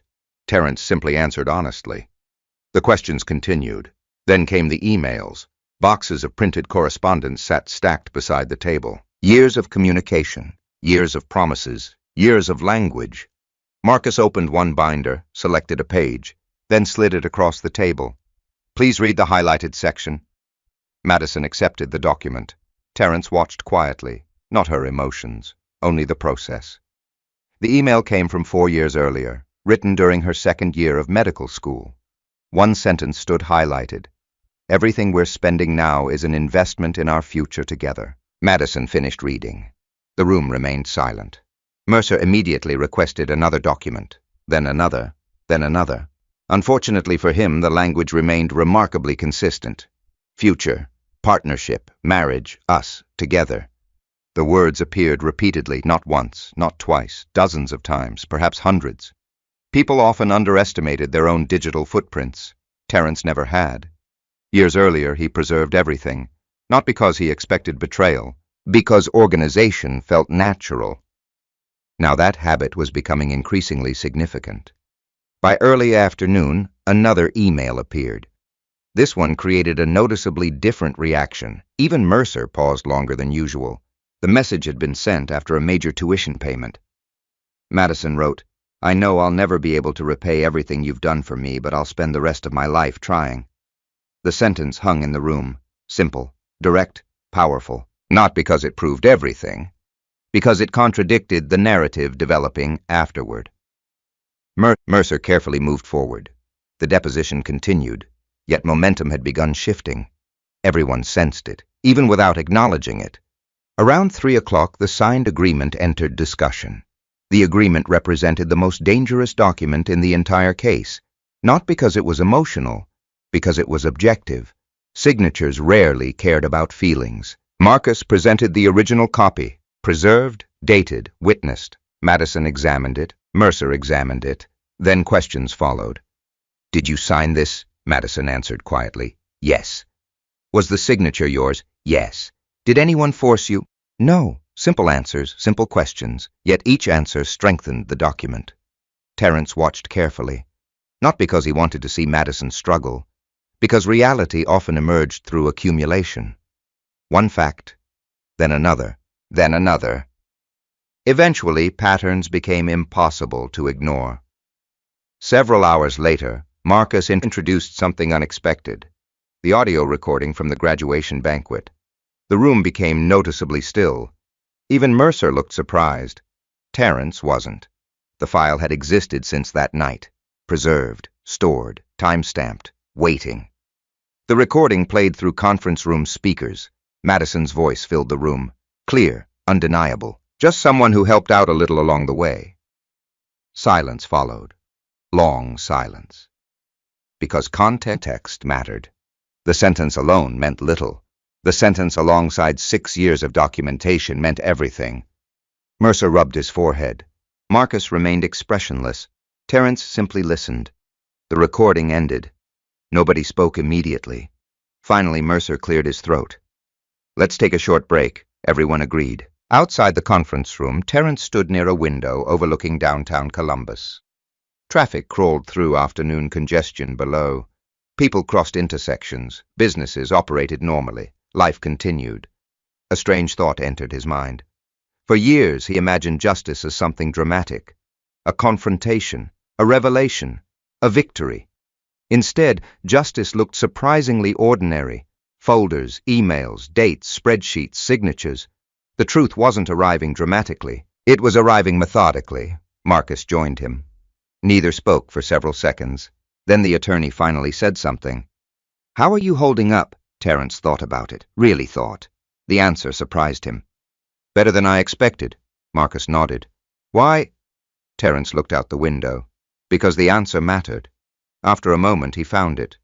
"For a long time, I thought I needed people to believe me." The attorney waited. Terence continued. "Now I think I just need the truth documented." Marcus smiled slightly. "That's usually enough." When the deposition resumed, the tone had changed. Questions became narrower, more cautious, less aggressive. The shift wasn't dramatic. Professional attorneys rarely revealed concern openly, yet the difference existed. Everyone in the room recognized it. By 5 o'clock, the session finally ended. People gathered papers, packed briefcases, exchanged formal courtesies. The legal process would continue. But something important had happened. The facts had entered the record. Officially. Permanently. As Terence prepared to leave, he noticed something across the room. Connor Whitmore.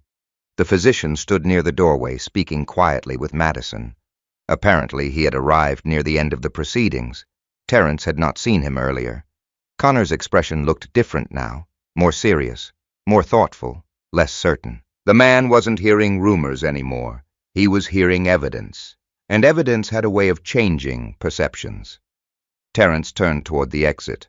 The day wasn't over. The case wasn't over. The conflict wasn't over. But one thing had become increasingly clear. The story Madison told publicly and the story documented privately were beginning to collide, and collisions like that rarely ended quietly. 3 days after the deposition, something changed.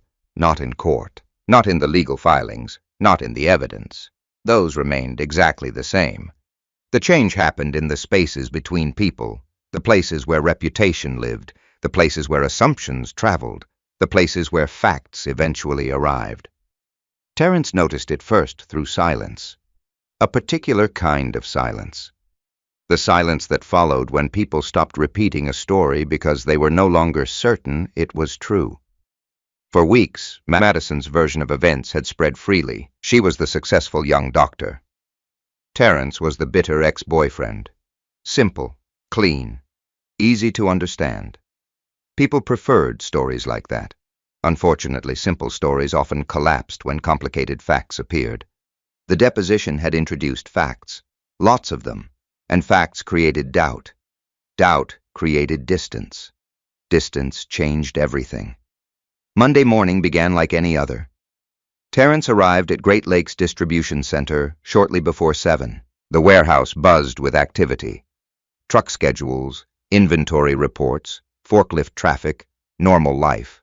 Predictable life. Terence appreciated predictable things more than ever now. During lunch break, his phone buzzed. Marcus Bennett. Terence answered immediately. "You sound happy." The attorney laughed. "Maybe." That alone captured Terence's attention. Marcus rarely displayed emotion. Professional caution defined him. "What's happening?" The attorney paused, then answered. Connor Whitmore requested documents." Terence frowned. "What kind of documents?" "The public ones." Terence leaned back in his chair. For a moment he didn't understand. Then he did. Connor wanted verification. Not rumors, not explanations. Documentation. Interesting. Very interesting. Because Connor wasn't legally involved. He had no obligation to review anything. Yet apparently he wanted answers. Marcus continued. "Through appropriate channels, of course." "Why?" The attorney's response was immediate. "Because intelligent people eventually become curious when stories stop matching evidence." The line went quiet. Terence thought about the physician. The confident resident standing beside Madison at the banquet. The man receiving applause intended for someone else. Connor always seemed calm, polished, certain. Now uncertainty had entered the picture. That mattered, not because Terence wanted revenge, because uncertainty often marked the beginning of truth. Later that week, another development arrived, this time through Denise. His sister worked at Riverside Methodist Hospital. Medical communities talked, not officially, not maliciously, just naturally. Doctors discussed cases, nurses discussed doctors, administrators discussed everyone. Information traveled. Denise called Wednesday evening. "You busy?" "Not really." A brief pause, then she got straight to the point. "People are talking." Terence wasn't surprised. "About what?" "You." Terence laughed softly. "That narrows it down." "Not the way you think." Now he paid attention. Denise continued. "The deposition details are spreading." That surprised him. Not because information leaked, because professionals usually exercised caution. "What details?" "The financial records." Another pause. "The agreement." Then, the emails. Terence stared out his apartment window. Night had settled across Columbus. Streetlights reflected on wet pavement below. "What are people saying?" Denise answered carefully. "The story isn't looking the way Madison wanted." That was an understatement, because the narrative relied heavily on omission. The evidence reduced opportunities for omission. One documented payment could be explained away. Hundreds could not. One supportive email meant little. Years of supportive emails meant something else entirely. The distinction mattered. By Friday afternoon, Marcus called again. This time, the attorney sounded less amused, more focused. "Connor left," Terence frowned. "What do you mean?" "He left the relationship." Silence. Terence wasn't expecting that. Not because it seemed impossible, because it happened sooner than expected. Marcus continued. According to opposing counsel, the information settled slowly. Connor Whitmore, the man publicly introduced as Madison's rock, the man honored in front of hundreds of people, gone, just like that. Terence said nothing. Marcus understood. "You're not celebrating." It wasn't a question. No, because he wasn't. Connor had never been the problem. The problem wasn't Connor. The problem wasn't even the relationship. The problem was deception, misrepresentation, rewriting history. Connor simply happened to be standing nearby when the truth arrived. The attorney sounded thoughtful. "I think he believed her." Terence considered that. Probably true. Most people believe the information available to them, especially when presented confidently. Marcus continued. Then he saw the documentation. Another pause. Documentation changes people. That phrase stayed with Terence long after the call ended. Documentation changes people. Or perhaps it revealed who they already were. The following week brought additional pressure. Not on Terence, on Madison. The evidence continued expanding. Additional records surfaced. Archived communications, financial summaries, bank confirmations. Nothing dramatic, just accumulation. Truth often arrived through accumulation. One fact, then another, until denial became exhausting. During one legal conference call, Marcus shared an observation. "Her attorney's tone has changed." Terence looked up from his desk. "What does that mean?" "It means he finally reviewed everything." The attorney sounded almost sympathetic. Terence understood why. Lawyers preferred manageable cases, clear disputes, predictable risks.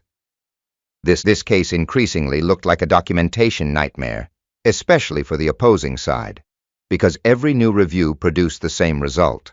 More evidence, not less. The most significant moment arrived 2 weeks later. Settlement discussions had already begun quietly. Nothing formal, nothing binding, exploratory conversations, normal legal procedure. During one such discussion, Madison's attorney made an unexpected statement.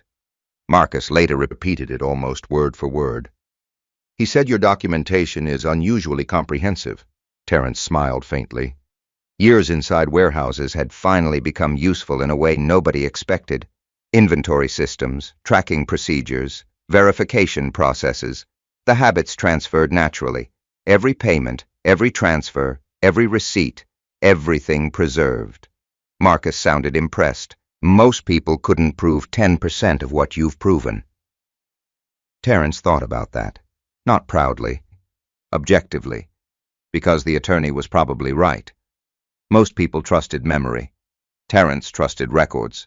The difference was becoming expensive. Across Columbus, Madison's professional world continued shifting. Not collapsing, not exploding. Shifting. Hospital colleagues became cautious. Friends became curious. Questions increased. Answers became harder. The problem wasn't scandal. The problem was credibility. Once credibility developed cracks, every statement received additional scrutiny. The process wasn't dramatic. It was gradual, which often proved more dangerous. One evening, Denise stopped by with coffee. The two sat on the apartment balcony overlooking the parking lot. Summer air drifted through the city. For a while, neither spoke. Then Denise asked something unexpected. "Do you know what bothers me most?" Terence looked over. "What?" His sister shook her head. "Not the money." Terence waited. "Not the lawsuit." Another pause. "The speech. The banquet. Of course, everything's still traced back there, Denise continued. Because she had one chance. Terence understood immediately. One chance, one microphone, one room full of witnesses, one opportunity to tell the truth, the easiest truth in the world. Instead, she chose something else. Neither sibling spoke for several moments. Finally, Terence nodded. Yeah. That single word carried more weight than a paragraph, because despite everything that followed, the attorneys, the depositions, the legal filings, the settlement discussions, the true fracture occurred at the podium, the moment Madison publicly erased years of sacrifice. Everything afterward merely documented the consequences. As August approached, the case moved steadily forward. No explosions, no dramatic courtroom moments, just pressure, steady pressure. The kind pressure evidence creates. Then Marcus called late one afternoon. The attorney sounded unusually direct. They want serious settlement discussions. Terence looked through the warehouse office window. Employees loaded freight beneath fluorescent lights. Life continued. Normal. Ordinary. What changed? Marcus answered immediately. The same thing that's been changing all along. Terence already knew. But he asked anyway. What? The attorney's voice remained calm. Reality finally caught up to the narrative. And for the first time since graduation night, Terence realized the end might be closer than anyone expected. The first formal settlement meeting took place on a Tuesday morning. 3 months had passed since graduation night. 3 months since Terence stood at the back of a ballroom and watched his place in someone else's story disappear. Now he sat inside a conference room overlooking downtown Columbus. No chandeliers, no applause, no speeches, just paperwork. Terence preferred it that way. Paperwork rarely lied. Marcus Bennett sat beside him. Across the table sat Daniel Mercer and Madison Harper. For a brief moment, nobody spoke. The silence wasn't hostile. It was practical. Everyone in the room understood the same thing. The case had reached a crossroads. Continue fighting, or resolve it. Mercer opened the discussion. Professional, measured, controlled, exactly as Terence expected. My client wishes to explore settlement. Marcus nodded. Go ahead. Mercer slid a packet across the table, numbers, schedules, terms, conditions. Terence watched quietly. Marcus reviewed everything first, page by page, line by line. The attorney's expression never changed, which usually meant he was thinking. Finally, he closed the folder, then looked at Terence. Would you like a few minutes? Terence nodded. The two stepped into a private room. Marcus handed him the proposal. Initial offer. Terence reviewed it. The amount was substantial. Not everything, but substantial. Structured repayment, multi-year schedule, financial acknowledgement, legal closure. Terence set the papers down, then looked at Marcus. What do you think? The attorney answered honestly. I think they're scared. Terence smiled slightly. Marcus continued. Not of court. Another pause. Of discovery continuing. That made sense. Because discovery hadn't stopped. Additional records continued surfacing. Additional communications continued appearing. Every new document strengthened the same narrative. Support, partnership, financial reliance, promises. The pattern never changed. Marcus folded his arms. They want certainty. Terence understood immediately. Litigation created risk. Risk frightened people, especially when documentation remained one-sided. He looked back down at the proposal. The money mattered. Of course it mattered. Years of overtime shifts existed behind those numbers, years of sacrifice, years of delayed goals, yet something felt incomplete. What aren't they offering? Marcus almost smiled. Good question. The attorney pointed toward one section. Confidentiality. Terence read it carefully. Then again. The language appeared straightforward. Neither party would publicly discuss settlement details. Neither party would make statements harming the other. Standard legal language, reasonable language, except for one problem, the practical effect. Terence recognized it immediately. The provision created silence, and silence benefited only one version of history. Marcus watched him, waiting. Eventually, Terence spoke. They want the story frozen. The attorney nodded. Essentially, because the public narrative still existed. The social media posts, the implications. The omissions. The carefully constructed version of events. Settlement would resolve finances. Not necessarily truth. The distinction mattered. Terence sat quietly, thinking. For years, people assumed he reacted slowly because he lacked confidence. The reality was different. Terence processed carefully. There was a difference, a major difference. The habit had saved him countless times. Now it served him again. After several minutes, he looked up. I don't need public apologies. Marcus nodded. Reasonable. I don't need statements. Another nod. Reasonable. I don't need revenge. The attorney smiled faintly. Expected. Terence leaned back. But I'm not signing anything that requires me to support a false version of events. The room became quiet, because that was the core issue. Not humiliation, not anger, truth, simple truth. Marcus looked satisfied. That's what I thought you'd say. The two returned to the conference room. Negotiations resumed. Mercer listened carefully, then requested a short recess. Half an hour later, everyone reconvened. The process repeated itself. Offers, counteroffers, language revisions, structural changes. Hours passed, yet something interesting happened. The further discussions progressed, the less money became the focus. The real battle centered on narrative, how events would be characterized, what language would appear, what language would not. Terence noticed it immediately, because for months he had been trying to explain exactly that. The issue wasn't dollars, the issue was history. Eventually Mercer sighed, removed his glasses, and spoke more candidly than before. My client would like closure. Terence looked toward Madison. For the first time all morning she met his eyes. The expression surprised him. Not anger, not arrogance, exhaustion, pure exhaustion. The previous months had taken their toll. On everyone. The difference was that some burdens came from work, others came from evidence. Mercer continued. We believe resolution serves everyone's interests. Marcus glanced toward Terence, then answered. Resolution requires acknowledgement. No one spoke, because everyone understood what he meant, not public humiliation, not public confession, acknowledgement.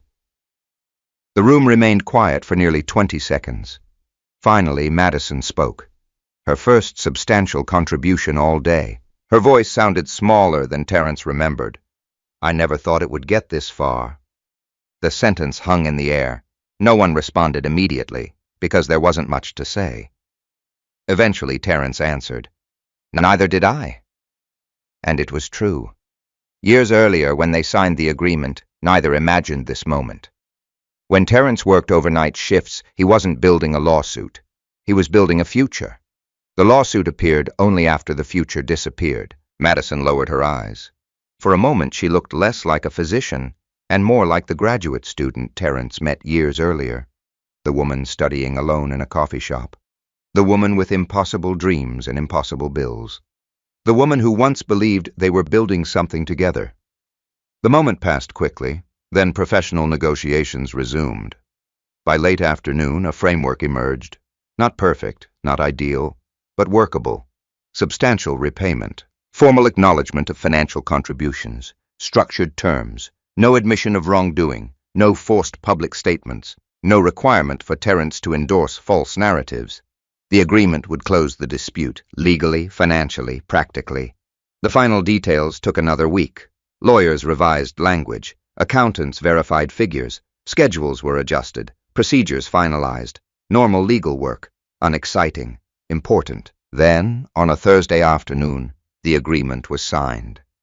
No reporters, no audience, no applause. Just signatures. Terence sat beside Marcus. Madison sat beside Mercer. Documents moved across polished wood. Pens touched paper. Years of conflict condensed into several pages. When the final signature was complete, everyone stood. The case was over. Almost. As people gathered their materials, Madison approached. Not dramatically, not emotionally. Simply walked across the room. Terence looked up. For several seconds, neither spoke. Then Madison finally said something. Not an apology, not exactly. More complicated than that. You kept everything. Terence understood what she meant. The records, the emails, the receipts, the evidence. He nodded. Yeah. Madison looked down briefly, then back up. A strange sadness crossed her face, not because of the money, because she finally understood something. The quiet man she underestimated had been paying attention all along. Not plotting, not scheming. Paying attention. There was a difference. After a moment she nodded once, then walked away. No dramatic ending, no emotional reconciliation, no movie scene, just reality. Sometimes reality looked like that. Marcus finished packing his briefcase. Ready? Terence looked around the room one last time. Months of pressure, months of preparation, months of uncertainty finished. He picked up the black binder. The same binder that started everything. The same binder nobody believed mattered. Until it did. Together, he and Marcus walked toward the courthouse exit. Late afternoon sunlight spilled across the steps outside, warm, bright, quiet. Terence paused briefly at the top. Below, people hurried through ordinary lives, unaware of what had just ended. And for the first time since graduation night, Terence felt something unexpected. Not victory, not satisfaction. Peace. Because truth had finally been documented. And sometimes that was enough. The strangest thing about peace was how ordinary it looked. Terence Cole expected relief to arrive dramatically, a feeling, a moment, a breakthrough. Instead, it arrived disguised as routine. 3 weeks after the settlement, he woke up one morning and realized he had slept through the night. No legal deadlines, no attorney emails, no deposition preparation, no replaying old conversations, no wondering whether he should have done something differently. Just sleep. Simple, unremarkable, valuable. The realization stayed with him all morning. As he drove toward Great Lakes Distribution Center beneath a pale October sunrise, Columbus looked different. Not because the city had changed, because the burden had. For 6 years, Terence carried Madison's future. For nearly 6 months, he carried the conflict that followed. Now, for the first time in a very long time, he carried only himself. That adjustment proved harder than expected. People often imagined freedom as gaining something. Sometimes freedom meant putting something down. At work, life continued. Schedules, shipments, inventory reports, employee meetings. The warehouse remained exactly as it had always been. Forklifts still moved through narrow aisles. Trucks still arrived before dawn. Loading dock still buzzed with activity. The difference existed inside Terence. Co-workers noticed it. Not immediately, gradually. He laughed more, spoke more, stopped staring at his phone between tasks, stopped looking exhausted all the time. One afternoon, his supervisor, Rick Donovan, stopped by his office. Rick had worked logistics for nearly 30 years. A practical man, not overly emotional, the kind of person who measured respect through consistency rather than compliments. He leaned against the doorframe. "You look different." Terence glanced up from a shipment report. "Different how?" Rick shrugged. "Lighter." The answer surprised him, because it felt accurate. Lighter. Not happier necessarily. Not yet, but lighter, like someone who finally stopped carrying boxes that didn't belong to him. The settlement payments began arriving shortly afterward.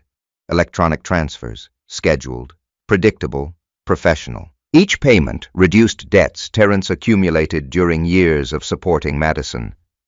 Credit cards disappeared first, then personal loans, then lingering financial obligations. The numbers changed quickly, faster than Terence expected. One Saturday afternoon, he sat at his dining table reviewing finances, a habit he never abandoned. Spreadsheets covered the screen, monthly budgets, savings projections, debt summaries. For the first time in years, every category moved in the right direction. The realization felt almost surreal, because Terence had become so accustomed to sacrifice that stability felt unfamiliar. He wasn't struggling anymore. Not financially, not emotionally, not legally. The adjustment required time.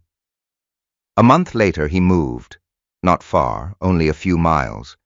A quiet apartment near German Village, smaller than the place he once shared with Madison. Yet somehow it felt larger, because every room belonged entirely to him. No tension, no memories waiting behind every door, no unanswered questions. The moving process took a weekend. Denise helped. Several warehouse co-workers volunteered too. At one point, they stood inside the empty living room surrounded by boxes. Someone asked the obvious question. "What are you going to do now?" Terence looked around. Fresh paint, new floors, new beginning. The answer surprised him. "I don't know," and that felt good. For years, every decision revolved around somebody else's future. Now, possibilities existed again. Real possibilities, not obligations disguised as plans. That winter, Terence enrolled in a logistics management certification program at Columbus State Community College. The decision came almost accidentally. A warehouse executive mentioned it during a meeting. Promotion opportunities, leadership development, supply chain management, career advancement. Normally, Terence would have dismissed the idea. Too expensive, too time-consuming, too impractical. Now those obstacles looked different. Because for the first time in years, he wasn't financing someone else's dream. He could finance his own. Classes began in January, 3 evenings each week, after work. The schedule felt demanding, yet familiar. Terence knew long hours. The difference was purpose. Every assignment now benefited him directly. Every lecture built toward his future, not somebody else's, his. The concept took time to accept. Years of self-sacrifice had conditioned him differently. One evening after class, he sat alone in his truck reviewing notes. A realization struck unexpectedly. He enjoyed learning, not for career advancement, not for financial gain, for its own sake. The thought made him smile. Simple discoveries often arrived late. Several months passed. Winter became spring, then summer. Life settled into rhythm. Work, classes, family, sleep. Repeat. No drama, no crisis, no legal battles. Terence appreciated the simplicity. One afternoon, Marcus Bennett called. The attorney rarely contacted him anymore, which immediately made Terence curious. "Everything okay?" Marcus laughed. "Everything's fine." "Then why are you calling?" "Because I heard something." Terence waited. The attorney continued. "Promotion opportunity." Apparently word traveled, even through legal circles. Terence smiled. "It's possible." Possible felt safer than certain. Marcus ignored the caution. "You earned it." The conversation lasted only a few minutes, yet afterward, Terence sat quietly for a while, thinking, because Marcus represented more than legal assistance. The attorney represented perspective, a witness, someone who saw the entire process unfold, someone who understood how far Terence had traveled. The promotion eventually arrived. Operations manager. More responsibility, more leadership, better compensation, a larger office. Nothing extravagant. Enough. Terence accepted immediately. Not because of the money, because of what it represented. Progress, movement, growth, his own growth, not borrowed growth, not reflected success, actual personal achievement. That distinction mattered. By late summer, another unexpected change occurred. People stopped asking about Madison, stopped discussing the lawsuit, stopped mentioning the settlement. The story faded, naturally, as stories often did. At first, Terence found that strange. Months earlier, the situation consumed every conversation. Now, almost nobody cared. Then he realized something important. The case had never been the center of his life. It only felt that way because he was standing inside it. Once he stepped outside, perspective returned. Life expanded again. One evening, Denise visited the new apartment. The two sat on the balcony watching sunset colors spread across the Columbus skyline.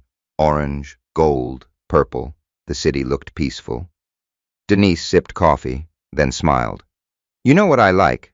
Terence looked over. "What?" "You don't talk about her anymore." The observation caught him off guard. Because she was right. Months earlier, Madison occupied nearly every conversation. Now days passed without her entering his thoughts, not intentionally, naturally. The difference mattered.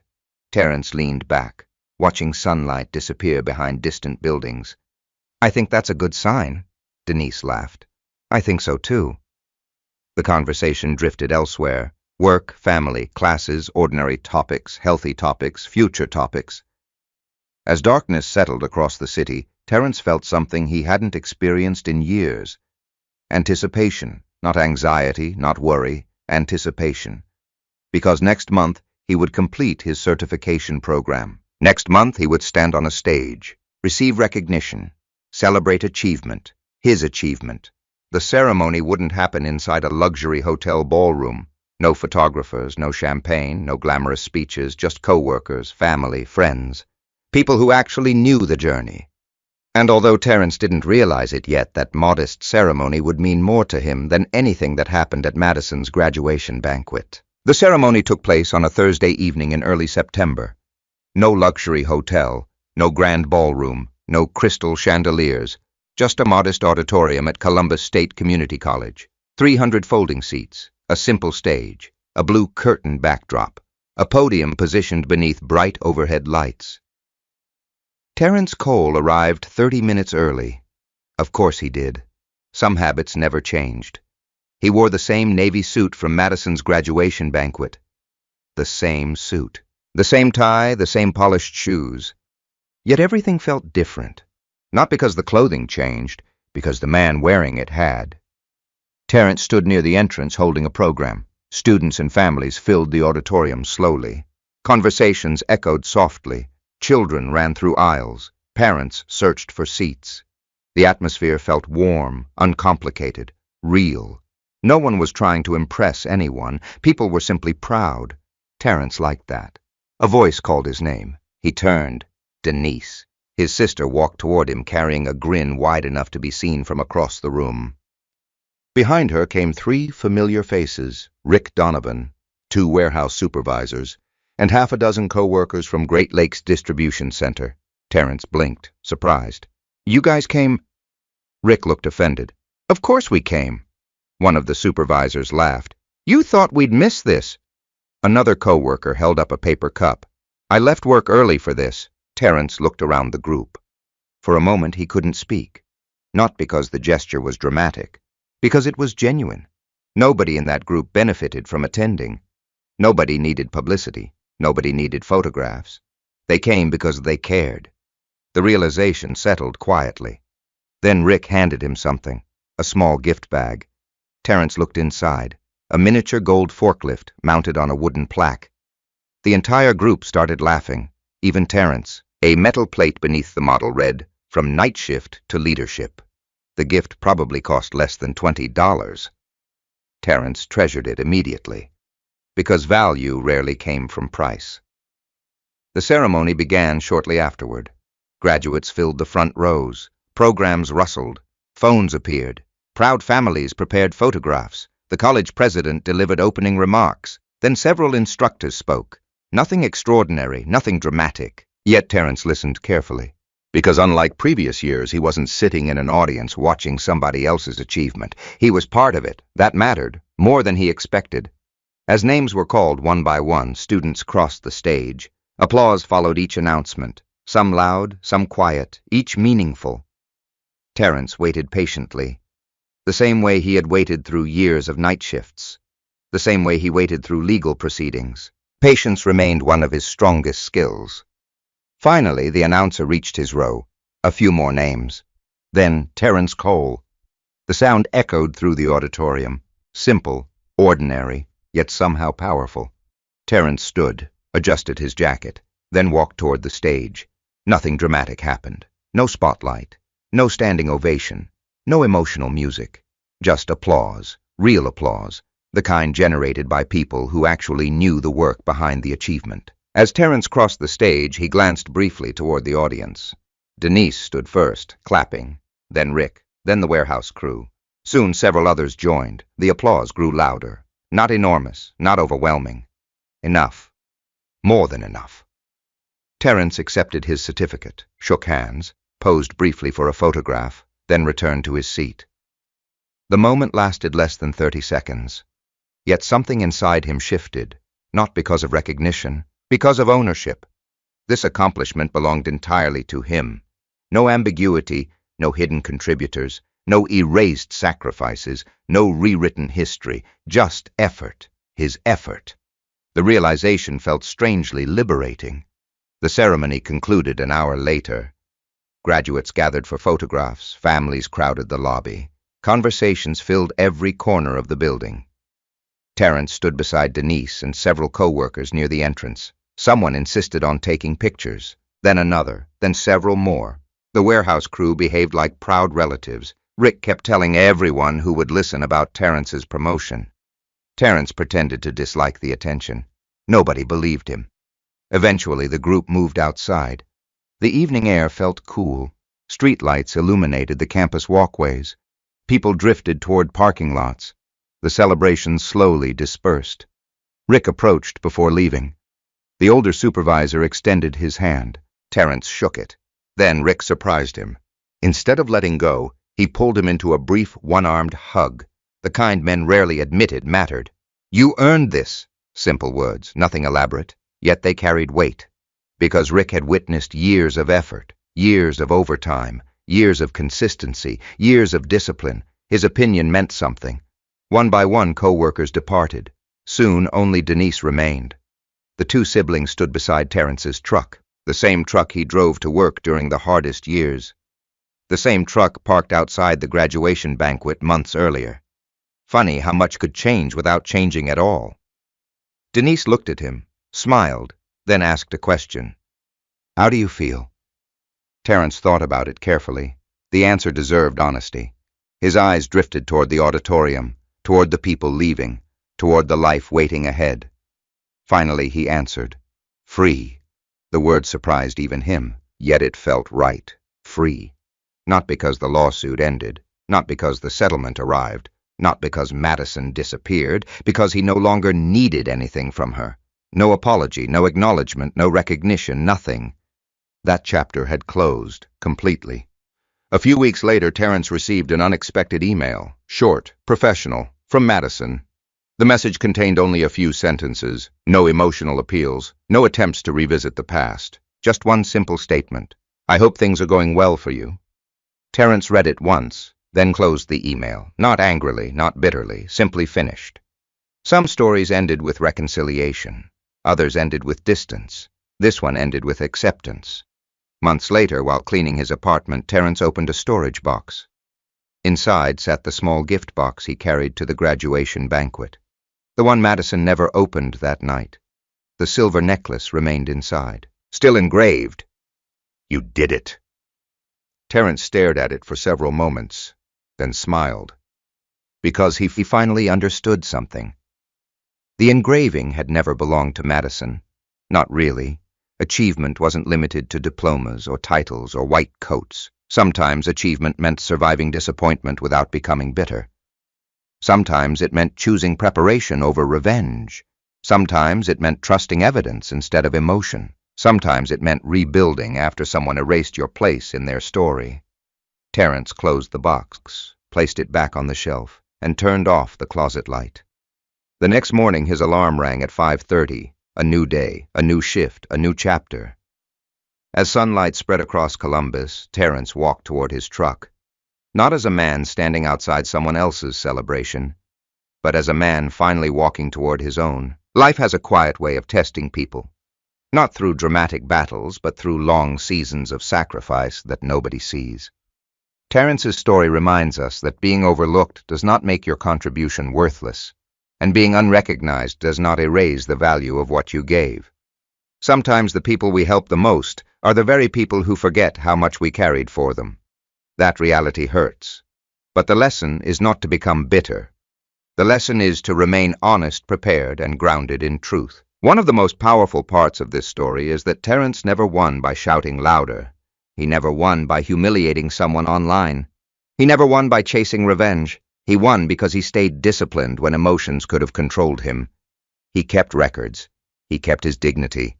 And when the moment came, facts spoke more clearly than anger ever could. In life, patience often looks weak to people who only value quick reactions. But patience combined with preparation is one of the strongest forces a person can possess. Now I'd love to hear from you. Have you ever helped someone build a dream, support a goal, or overcome a difficult season only to feel forgotten afterward? How did you handle it? Share your story in the comments below. Your experience may help someone else who is going through the same thing right now. And if you enjoy stories about resilience, justice, quiet strength and ordinary people overcoming extraordinary challenges, make sure to subscribe to the channel. Tomorrow's story might be the one that stays with you long after the video ends.